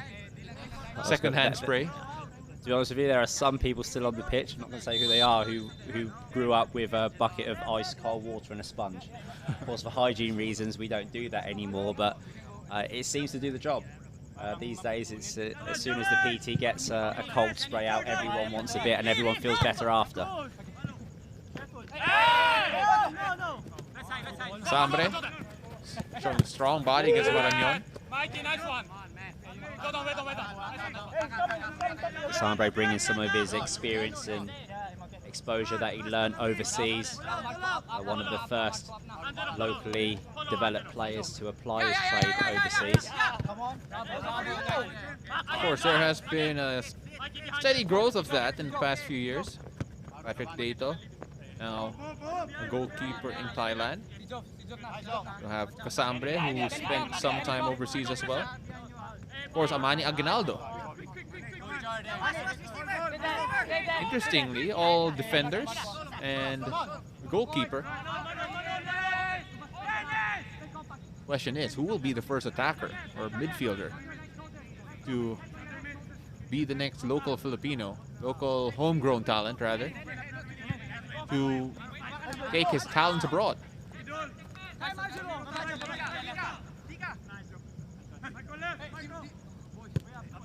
Kaya doing very well to make it difficult for them to operate in the middle of the park. United finding more joy really attacking through the wings. But still, even then, every time they move forward, they run into a wall of yellow. That'll be offside already, says the referee. Siga not watching the line.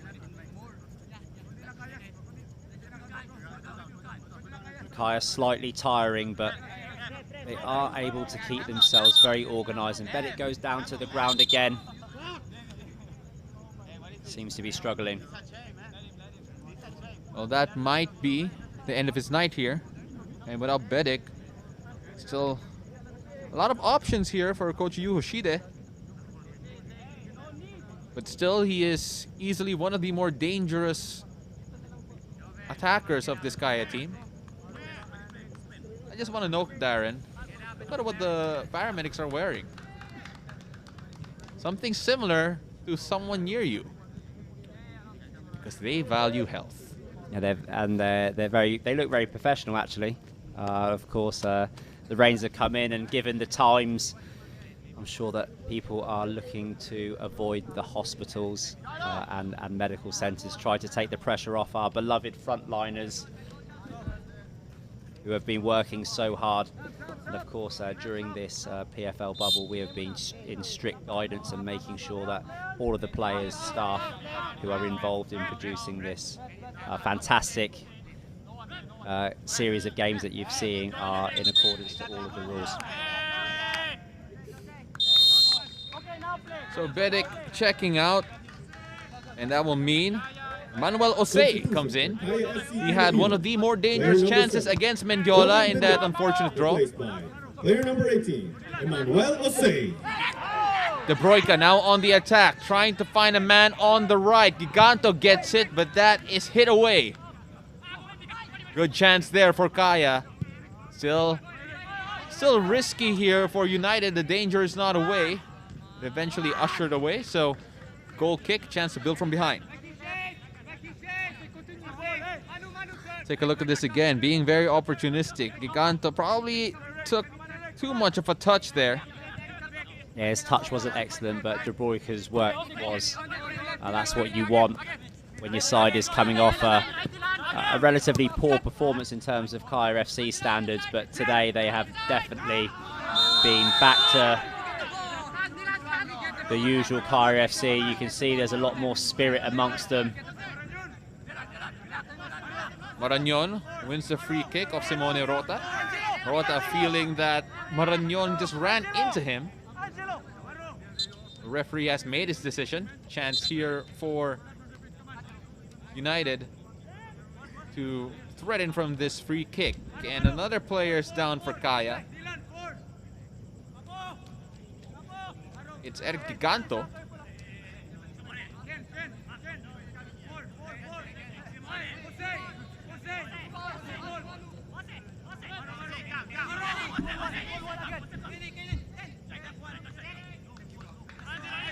So Roberto Corsame will be coming in soon, replacing Ben Giganto.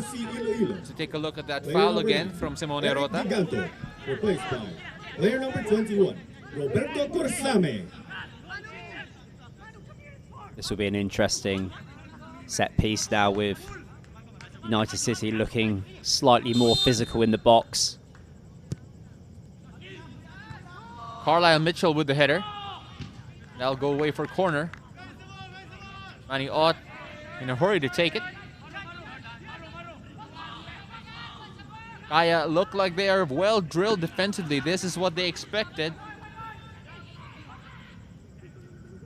Minigeshi with the ball in.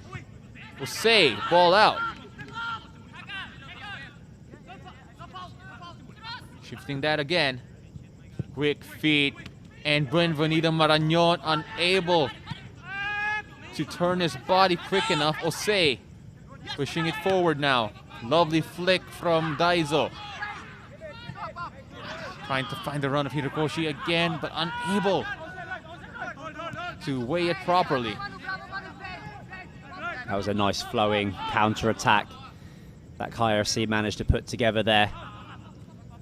United City unable to answer. And Kaya FC back on the ball. And at the moment managing the game well. We're at less than 20 minutes to go. There won't be much added time, perhaps. A few substitutions and a couple of players have gone down injured, but we're talking about 20 minutes of football left as we watch Mendy just drop his shoulder and whip the ball in with lots of intent, and Marañón unable to divert the ball on target.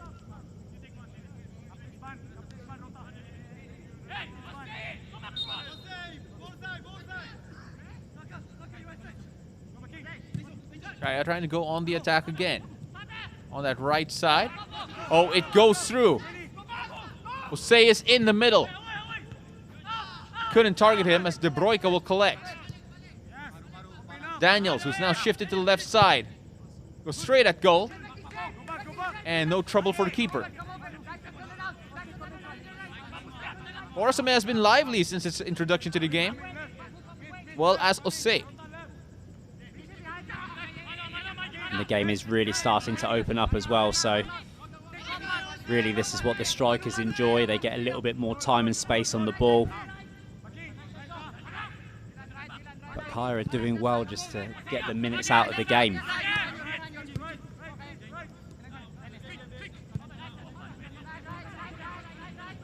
Odawara finding Schrock. Schrock tried to find Mendy. Almost won it back. Simone Rota with a booming clearance.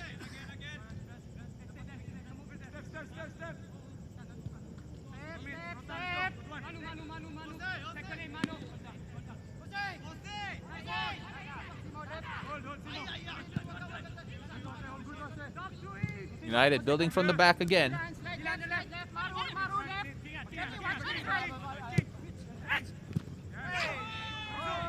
Arlan Mitchell, a crunching tackle on Mendy. Ball still stays with United. Pika Minigeshi now on the side. The flag stays down. Tried to go at it by himself. Well marshaled there. And Minigeshi has to hold back Daizo and is booked for it.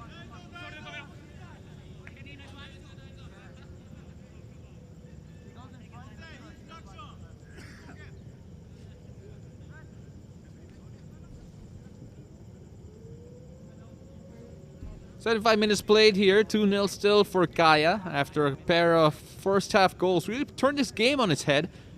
United with a much changed lineup were unable to contain them in that first half. Let's take a look at Minigeshi. One of the many substitutes here from United. Pulling back Daizo just to stop the play. United now trying to find inroads in the right wing. It goes all the way back for a goal kick.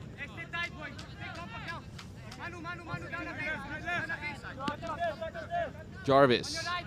Now to Odawara. And Yacht. Jarvis again.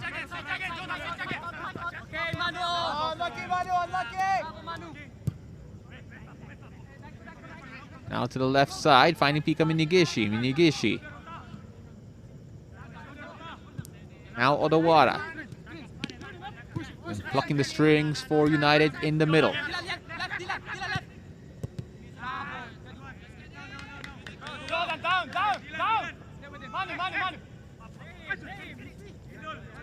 Lopez Mendy getting that despite the pressure. Pika Minigishi, now Jarvis. Having a lot of the ball here, and Kaya under pressure. They've been bending but not breaking. Schrock whips it in. Doesn't find anyone but the keeper. Casas goes to ground.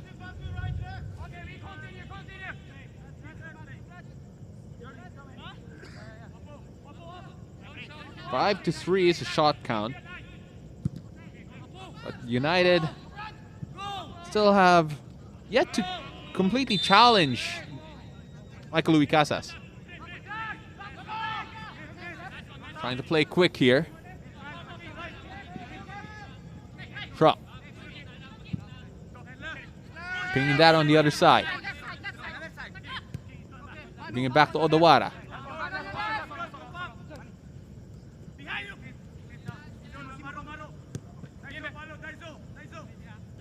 Marañon pressured by De Broica. Odawara back on it. Pika Minigishi now coming down deep to take it. Schrock's to his left. Schrock eventually gets it. Now Pika. Try and find the run of Marasigan. Clearance there. Minigishi. Trying to find Schrock, but the ball is wayward. Villanueva now.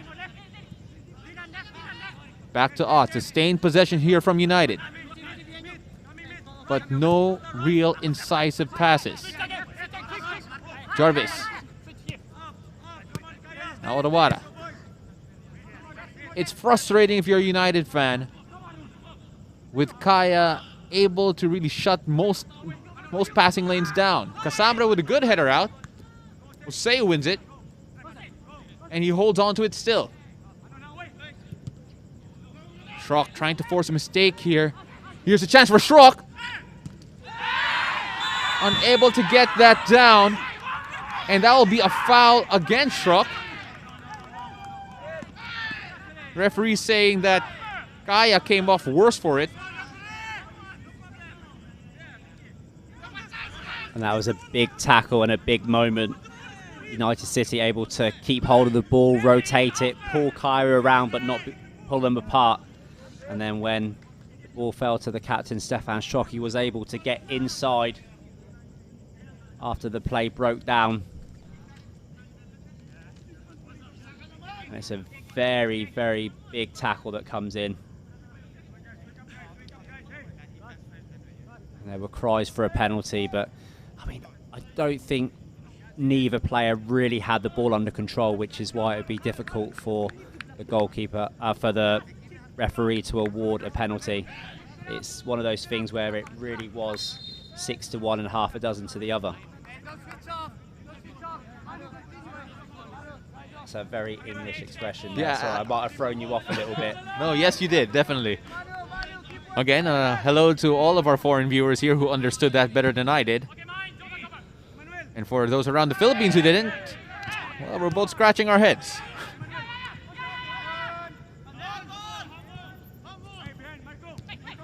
Finding Schrock again. He's trying to get on the ball more often here, but time running out here on United to make something happen. 2 goals down. Try and find Pika Minigishi on the left side. Carlisle Mitchell comes away with it, getting the better of Stefan Schrock. Now playing it forward on the right side. Odawara using his body to shield it. And eventually draws the foul. So far, Kaya have been the more impressive side as a whole, even under pressure by United. unable to really... United have been unable to really tear them apart, as you mentioned. Yeah, I think they're one of the first sides which have really kept United City playing backwards and sideways, and that's exactly what you need. You need to stop them from playing into that little diamond that they have. And in fact, they've got Mycott playing alongside Mendy up front. So it's almost 5 players who can really create problems for United City, and Kaya keeping the ball away from them. So credit to the research and the tactical play put together by Kaya FC. But of course, these teams have met a lot in the past, and they do really know how each other play. Nigishi whipping that inside. Ott can't control it. Few shots for handball. Referee not interested. Jarvis shifts it to the right. Marasigan. Can he whip it in? Cleared away by Mitchell, but not too far. Schrock now on the ball. Reverse to Pika Minigishi. Minigishi. Daniels pressured and eventually clears it. And again, United City able to sustain pressure deep within the Kaya half. But Kaya again equally matched. Marasigan won that back, and that will still be black ball. Back to Odawara. Now Shroki. Manny Ott. Back to Odawara. Finding Marañon. Trying to play quickly inside. And they pull one back.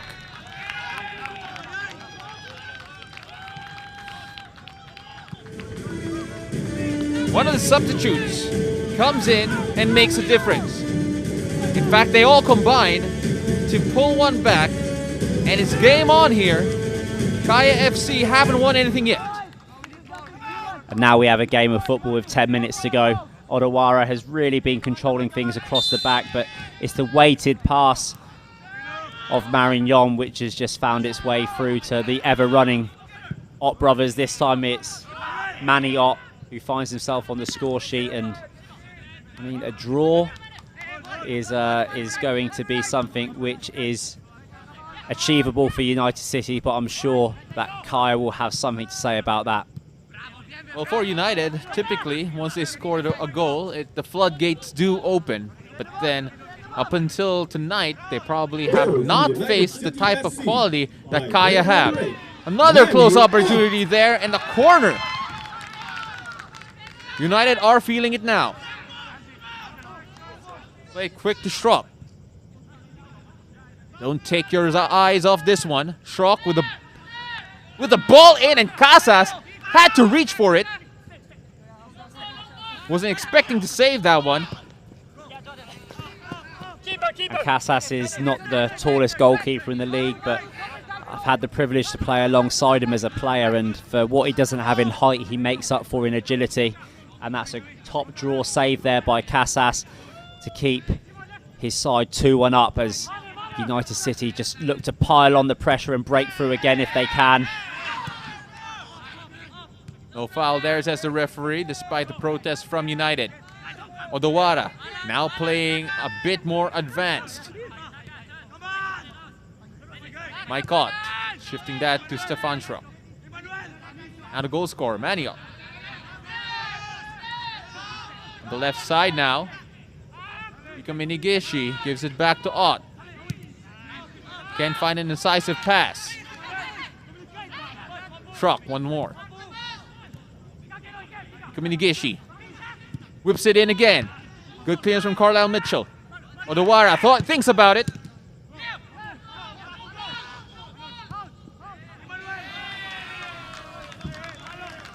Ball will stay with United.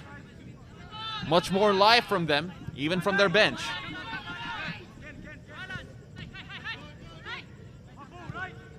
Manny Ott finding Pika Minigishi. Can they find the equalizer soon? Stefan Schrock whips it in again. unable to find a teammate. It's Odawara. Out to Minigishi. Whipping it in. And Mendy just misses it.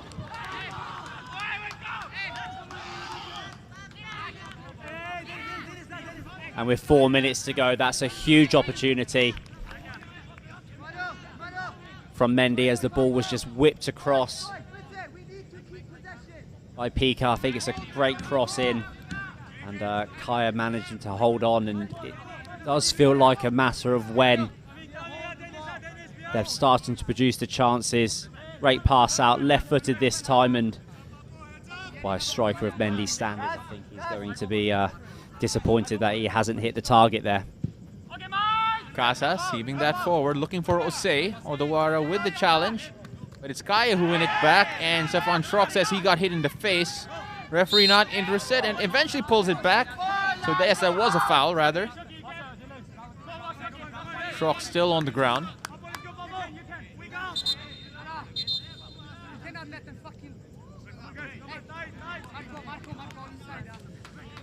And of course, Schrock never afraid of getting physical, being in a tackle. And let's take a look at this. As he took an arm to the face.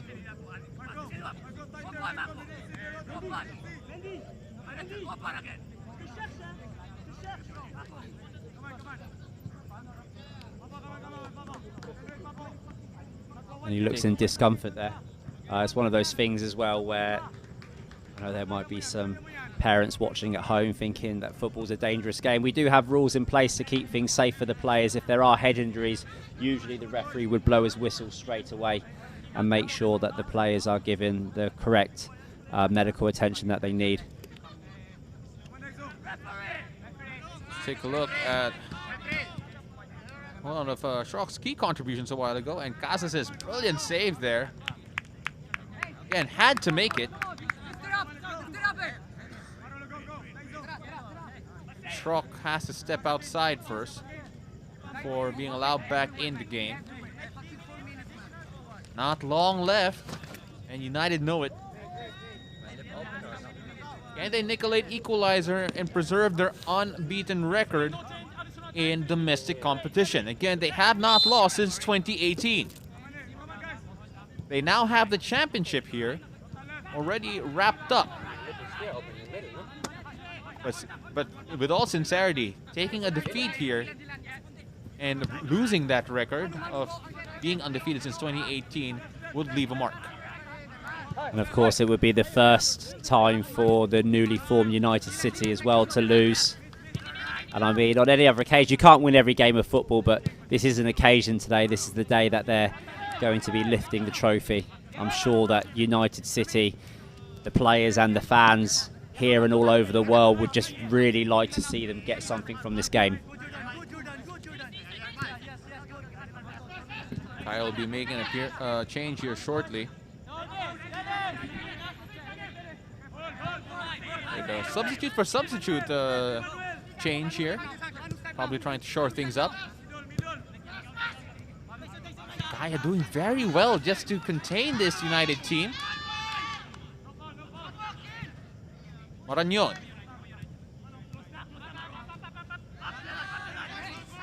Odawara. Oh, and there's a push inside the box. The referee's not interested in it, though. At least from our point of view. Looked like two hands were up. So Arnel Amita will be checking in for Roberto Corsame. Again, substitute for substitute. I think that's just to get a little bit of fresh legs in the middle of the park, because United City are starting to pull Kaya FC around. They're sitting deep, but they just want to make sure that they have the personnel in the middle of the park to keep up with the rotation of the ball. 4 minutes added time, as you may have seen from the board a while ago. Odawara forced to boot that away. Not too far, though. Marasigan will try to get to this first. Conchita Daniels there to put the pressure on. Can United nick an equalizer here? Stefan Schrock driving forward.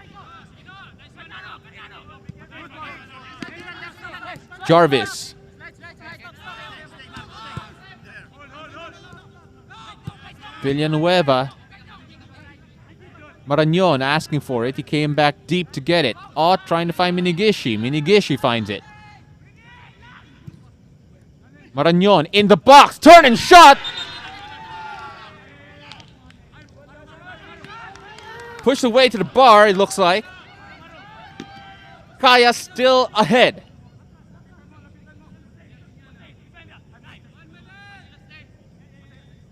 Now a United corner once more.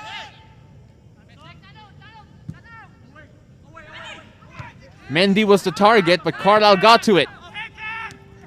Kaya could go on the break here. Daiso.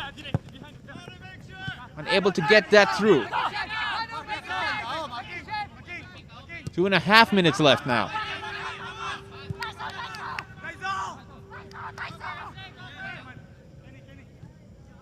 Trying to find Marañón. Gets past Mitchell. Pulls it back. And Kaya still alive here.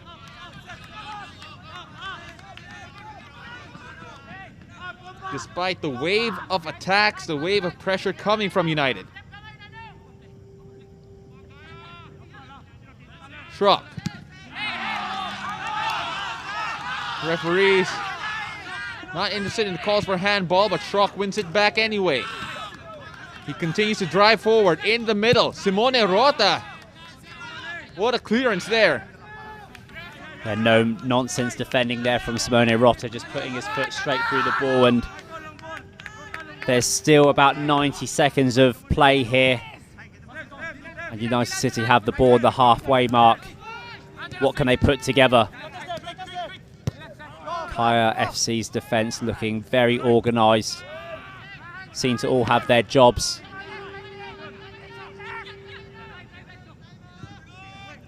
Playing it forward now. Talk about Stefan Schrock. They win a throw in deep yellow territory. Playing it quickly here. Becoming Nigishi. Back to Benvenido Marañón. Mike Ott in the middle. Could only find Carlisle Mitchell. Stefan Schrock now. A minute left. Now Odawara. Can they make the pressure pay? Minigishi. Back to Ott, whipping that inwards. Carlisle Mitchell with a assured header again. Can only find Odawara now. Moving it to Stefan Schrock. Schrock, the ball in, trying to find Mendy. No foul. Eventually the whistle is blown.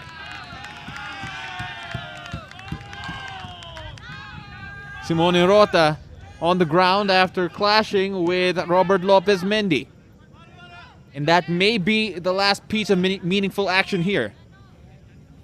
And Stefan Schrock just lifting the ball into the box, and Kaya's defence is really held out, and you see Mendy there just leaning over the defender of Kaya FC. So it's been a long day in the office for the back four of Kaya, but they've done an excellent job to contain United City, especially in the second half as they reintroduced their starting 11 just to contain them to the one goal.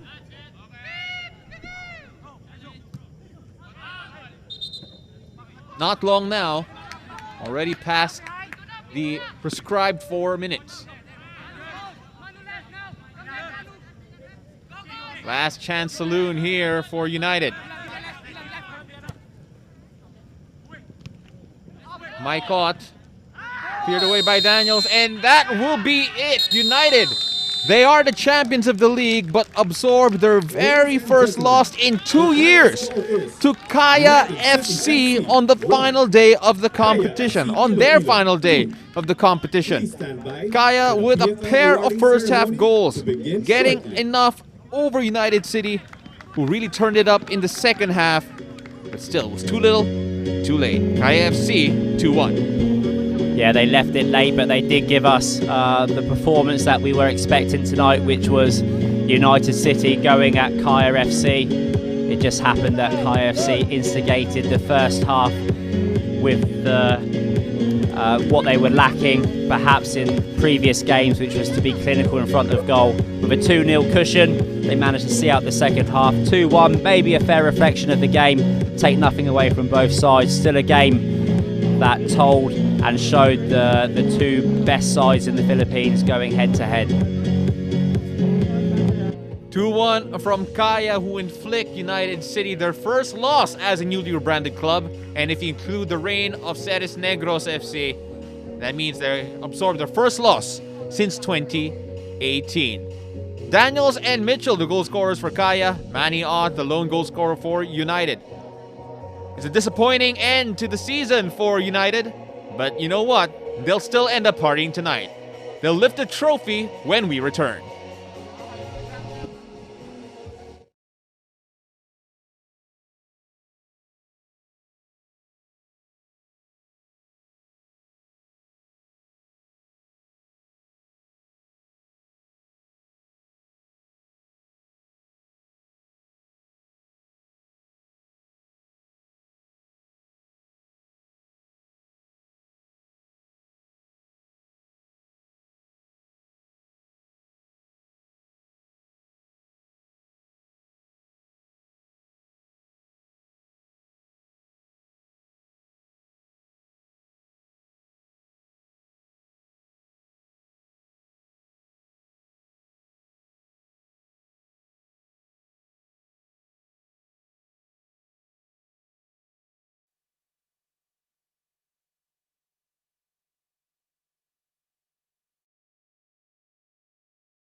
For it, Kaya FC with the opener. Kenshiro Daniels burned him for pace.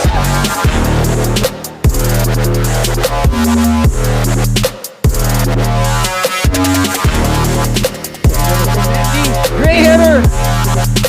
Third goal for UCFC. And the lethal tandem of UCFC. Bienvenido as well as Robert Lopez down into the scoreboard for that goal. Bienve. Hits the crossbar and a lovely weighted pass or a lovely weighted shot into the path of Robert Lopez Mendy. Busy. I like his face. That one. When you have patience, Jing, there's the first goal!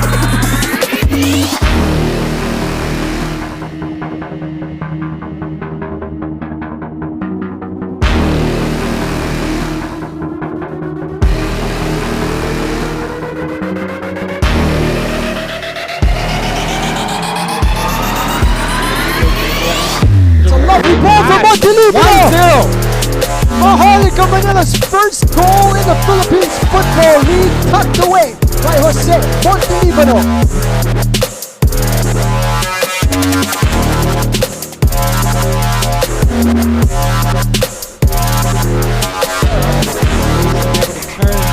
Great pass. Boyer wide open. Strike that son. Goal for Maharlika Manila. His first chance, and they've taken the lead. Wow. Substitute Jeremy Doyer has put Maharlika Manila in front.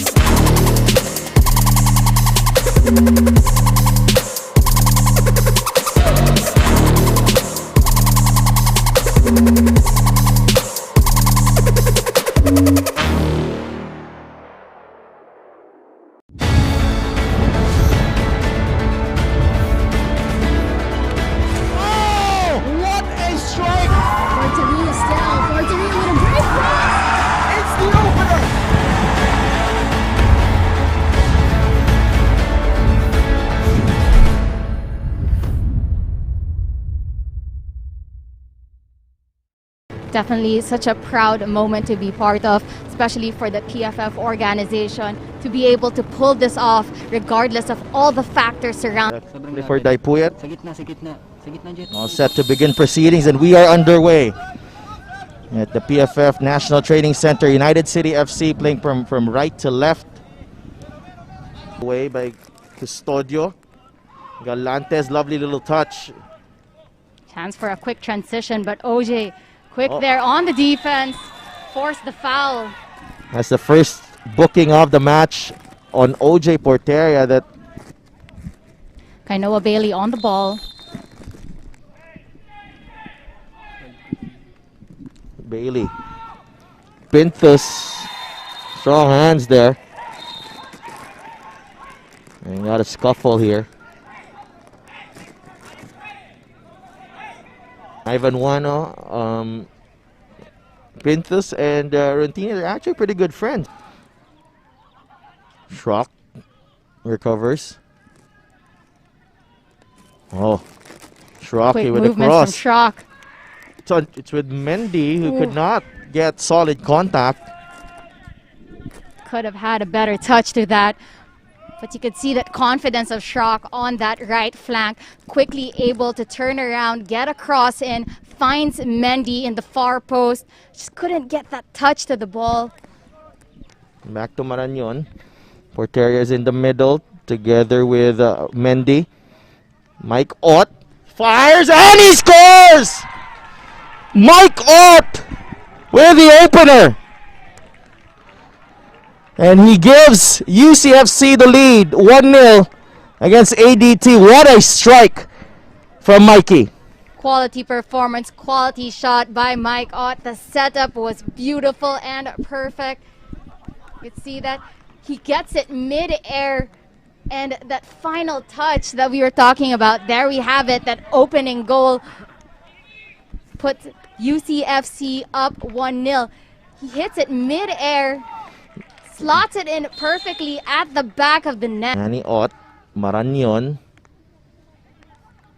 Go to Porteria.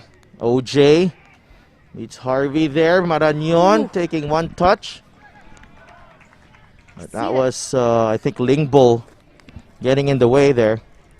And you could see that pace of OJ Porteria really just outrunning Gayoso on that left flank. Cut back, gets it. In the area.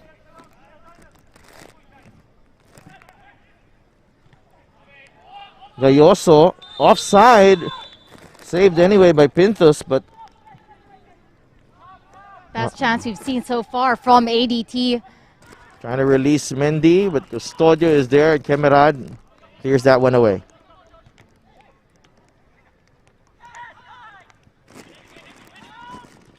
Oh, collision there between Durin and Dutusme.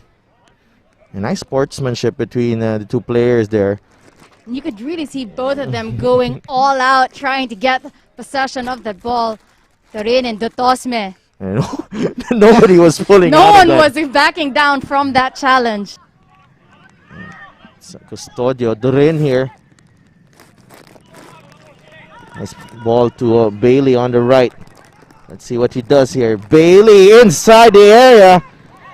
Wano was the intended target for the ADT. Great ball here from Bailey. The speed of Bailey finding that connection of Owano in the middle, really forcing that moment with Odawara. Definitely 50-50. The delivery. The Tusman was able to get a touch. Oh! Heavy challenge. And the physicality up on top. Owano really causing troubles. That was Ott, I believe. And Schrock was not happy.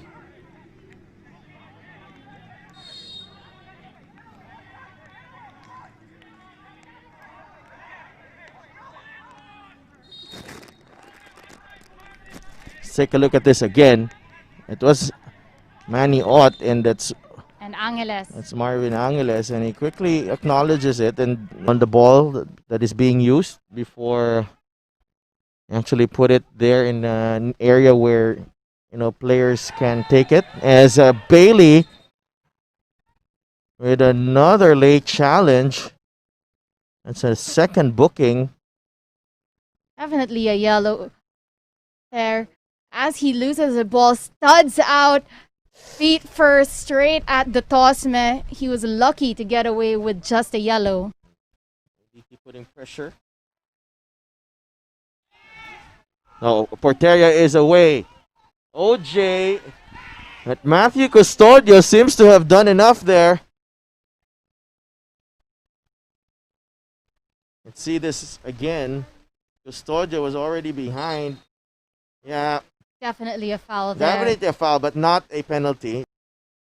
Lingbo. Ocampo could not get to the pass.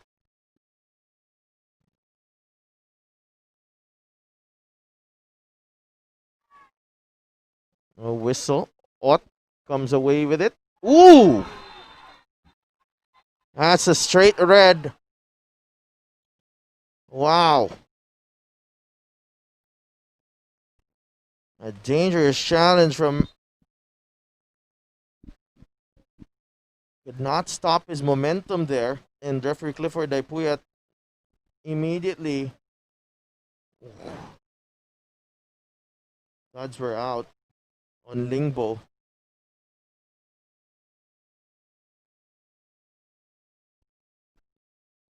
Wow. No hesitation there from referee Clifford Daipuyat. So Lingbo is okay. Yosa with a delivery. Oh, good save by Pintos. On that header.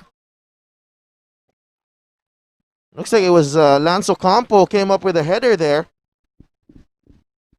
Let's check this one again. Gayoso with the delivery.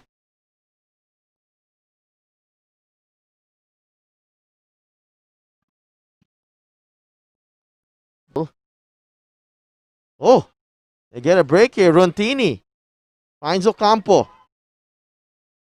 Back to Rontini. Rontini with the cross, trying to find Ozuka. Doreen is there. Oh, big save by Pinthus. Carlo Doreen somehow getting a shot off. And that near post took a deflection, but Pinthus quick reactions.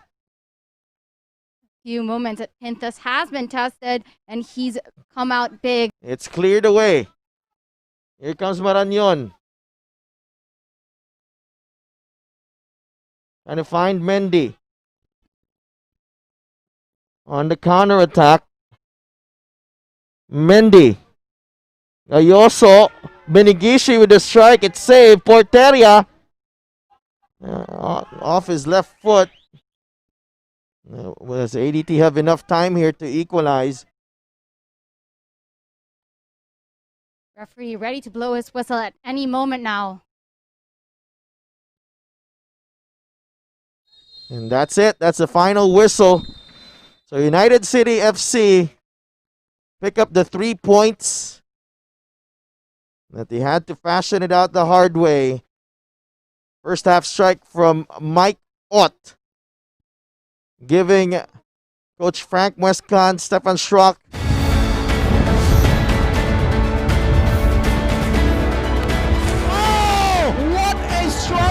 Porteria still. Porteria with a great cross. It's the opener.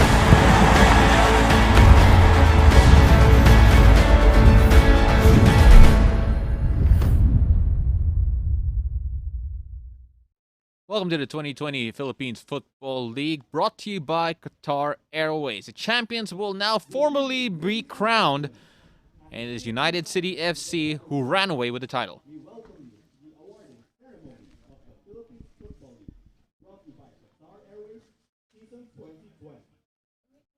Before we proceed to award our champions the PFL trophy, we shall first recognize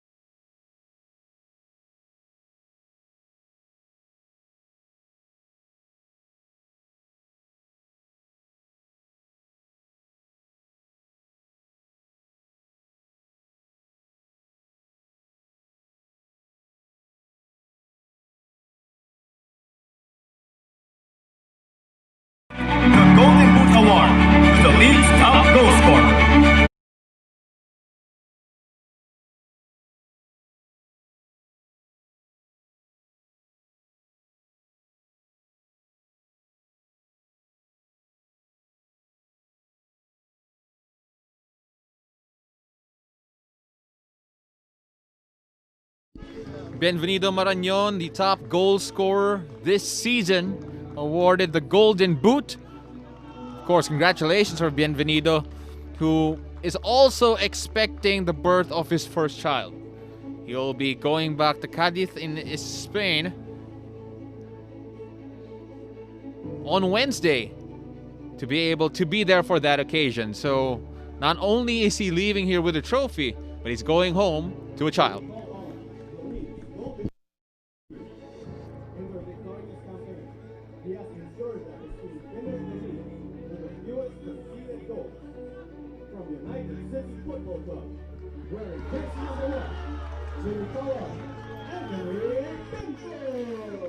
Anthony Pintus on loan from ADT, hugging his roommate and team captain Stefan Schrock. A lot of questions were asked since Roland Mueller left Ceres and did not join United City, but he has definitely came up big in his stead. Yeah, it's good to see young players getting their recognition as well. Played the majority of the SEA Games games, if not all, and deservedly there, collecting his individual award.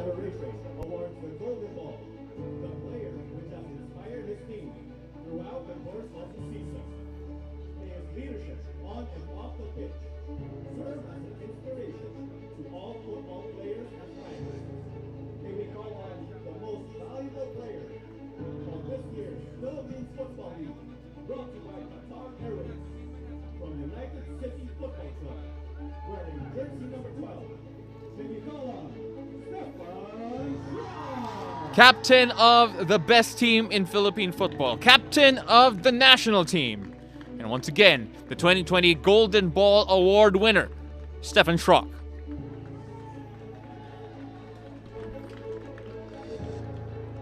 Yeah, he's led his team well, led them to this championship, both on and off the pitch, and of course steering United City through to the qualifications outright of the AFC Champions League. We're very proud to be part of this moment, to see local Philippine football and United City take our football to the next level.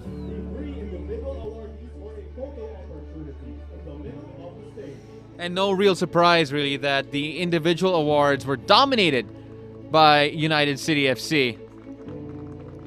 And almost a picture there of the present and the future of Philippine football, when you have Stefan Schrock, who has been an icon for Philippine football, and Anthony Pintus, who's quickly making a rise as one of the most dependable keepers in the region. Yes, and between them and the rest of the United City squad and coaching staff have really put on a show for us in these 5 games. And we go over now to the business side of the event.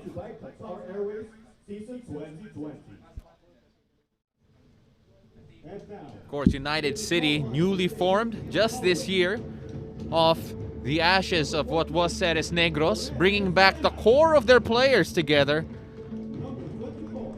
Again, Ceres Negros FC, their management handed the reins over to their founder, Eric Goschok. And Goschok has been involved in Philippine football for years and years, and now the opportunity to create United City and continue the winning legacy of Ceres Negros. He has definitely come up with a team worthy of that legacy. And it's taken time to reach this level of club football. There have been other teams that have put together amazing squads that have got through to the pre-qualifiers, and of course just over the years of Ceres, and now it carried on through United City, and of course joined by Kaya as well at AFC level, and the points equation of the development of the Ascals at international level. It's a privilege to see United City Football Club join what is Asia's biggest competition in the Asian Champions League. It's a whole different level of football. We've seen the quality of just the qualifiers, so what more to be there amongst the best players in Asia? Well, this is a team not just formed of former Ceres players. You also have young stars growing before our very eyes. You have Pocholo Bugas, who has recently played in the UAAP, who has ended up with an MVP for the Baby Tams, and now cutting on straight here for UCFC. And remember, this is not a team that's even complete in terms of staff. Their coach Trevor Morgan not here due to visa issues, so it's Frank Muescan who has guided this team to their first title under the name United City FC. And I heard that Frank Muescan makes a mean chicken, according to our friends at El Tupas. So if you haven't heard, Frank's is the place to be, especially for Inasal.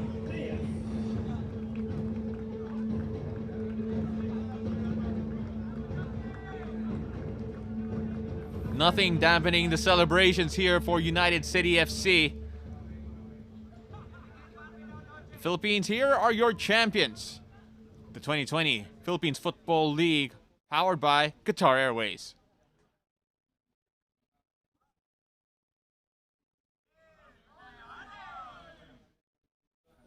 Ladies and gentlemen, may we call on to the mini stage United City Football Club CEO and owner, Mr. Eric Gottschalk,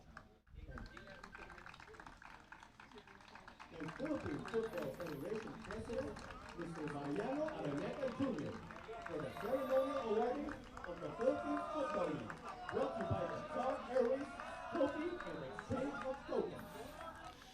So Eric Gottschalk, the CEO and founder of United City, presenting a jersey, the kit, the first championship kit for UCFC, to Sir Mariano Araneta, Nonong Araneta of the PFF, as well as a pennant, and of course the trophy as well. Again, extraordinary circumstances here in the Philippines, within the PFL bubble. So it is a bit different from what we're used to, but still the achievement is still as high.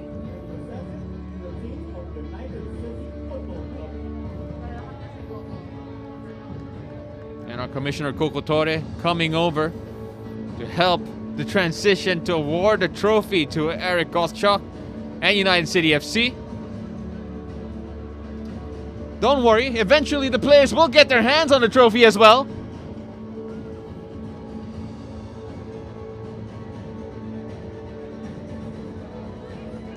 And Coco Torre there to deliver it.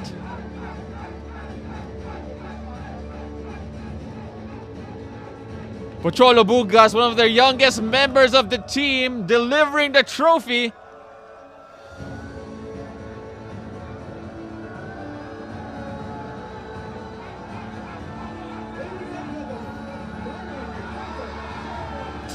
United City FC, your 2020 Philippines Football League champions. They were dominant. They were ruthless. They have earned this. Despite the pandemic, despite the extraordinary circumstances, they have proven time and time again, game in and game out, they are the gold standard of club football in the Philippines. There's never a greater feeling to see a season come to an end, knowing that you were the team to beat and that you produced some of the best football, as you said, considering the circumstances. They look like a team which never left the field, and you can just see there how much this trophy means to the players, and of course the sacrifices, being away from their families, from their children for so long in this PFL bubble. This will be a very sweet moment that these players will savour for many, many, many years to come. It's also PFF President Sir Nonong Araneta's birthday today, so it feels like he's the one giving away the gift, the trophy, to UCFC. As you mentioned, right now, they are the gold standard for Philippine club football. And I'm sure most of the teams here involved in the PFL and those who want to be part of the PFL in the future understand and realize that this is the team to beat.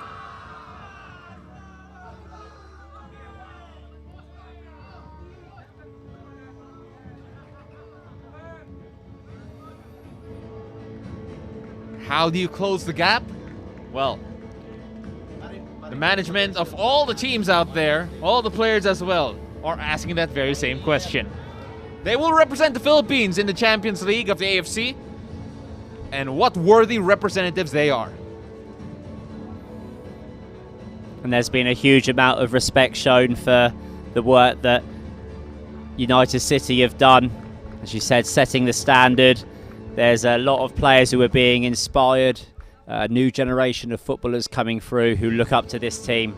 And they really are the champions of the Philippines. They deserve to be. They will be celebrating tonight and, of course, taking a well-deserved rest from football until we return.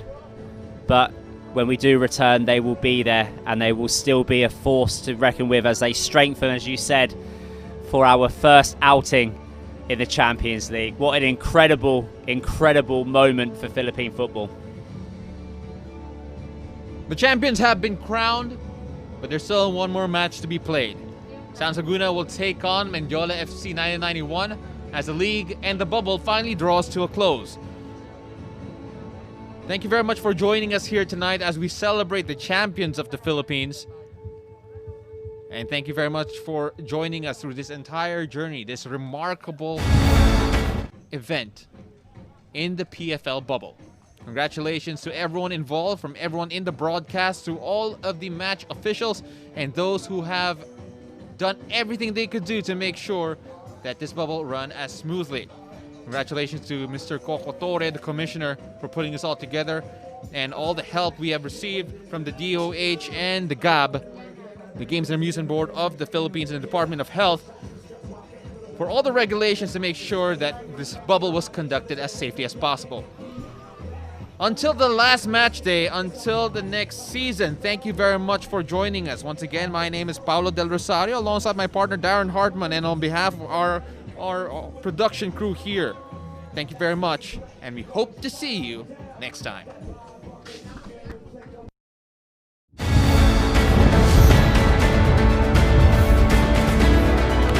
Oh, what a strike! Forteria still. Forteria with a great pass. It's the opener!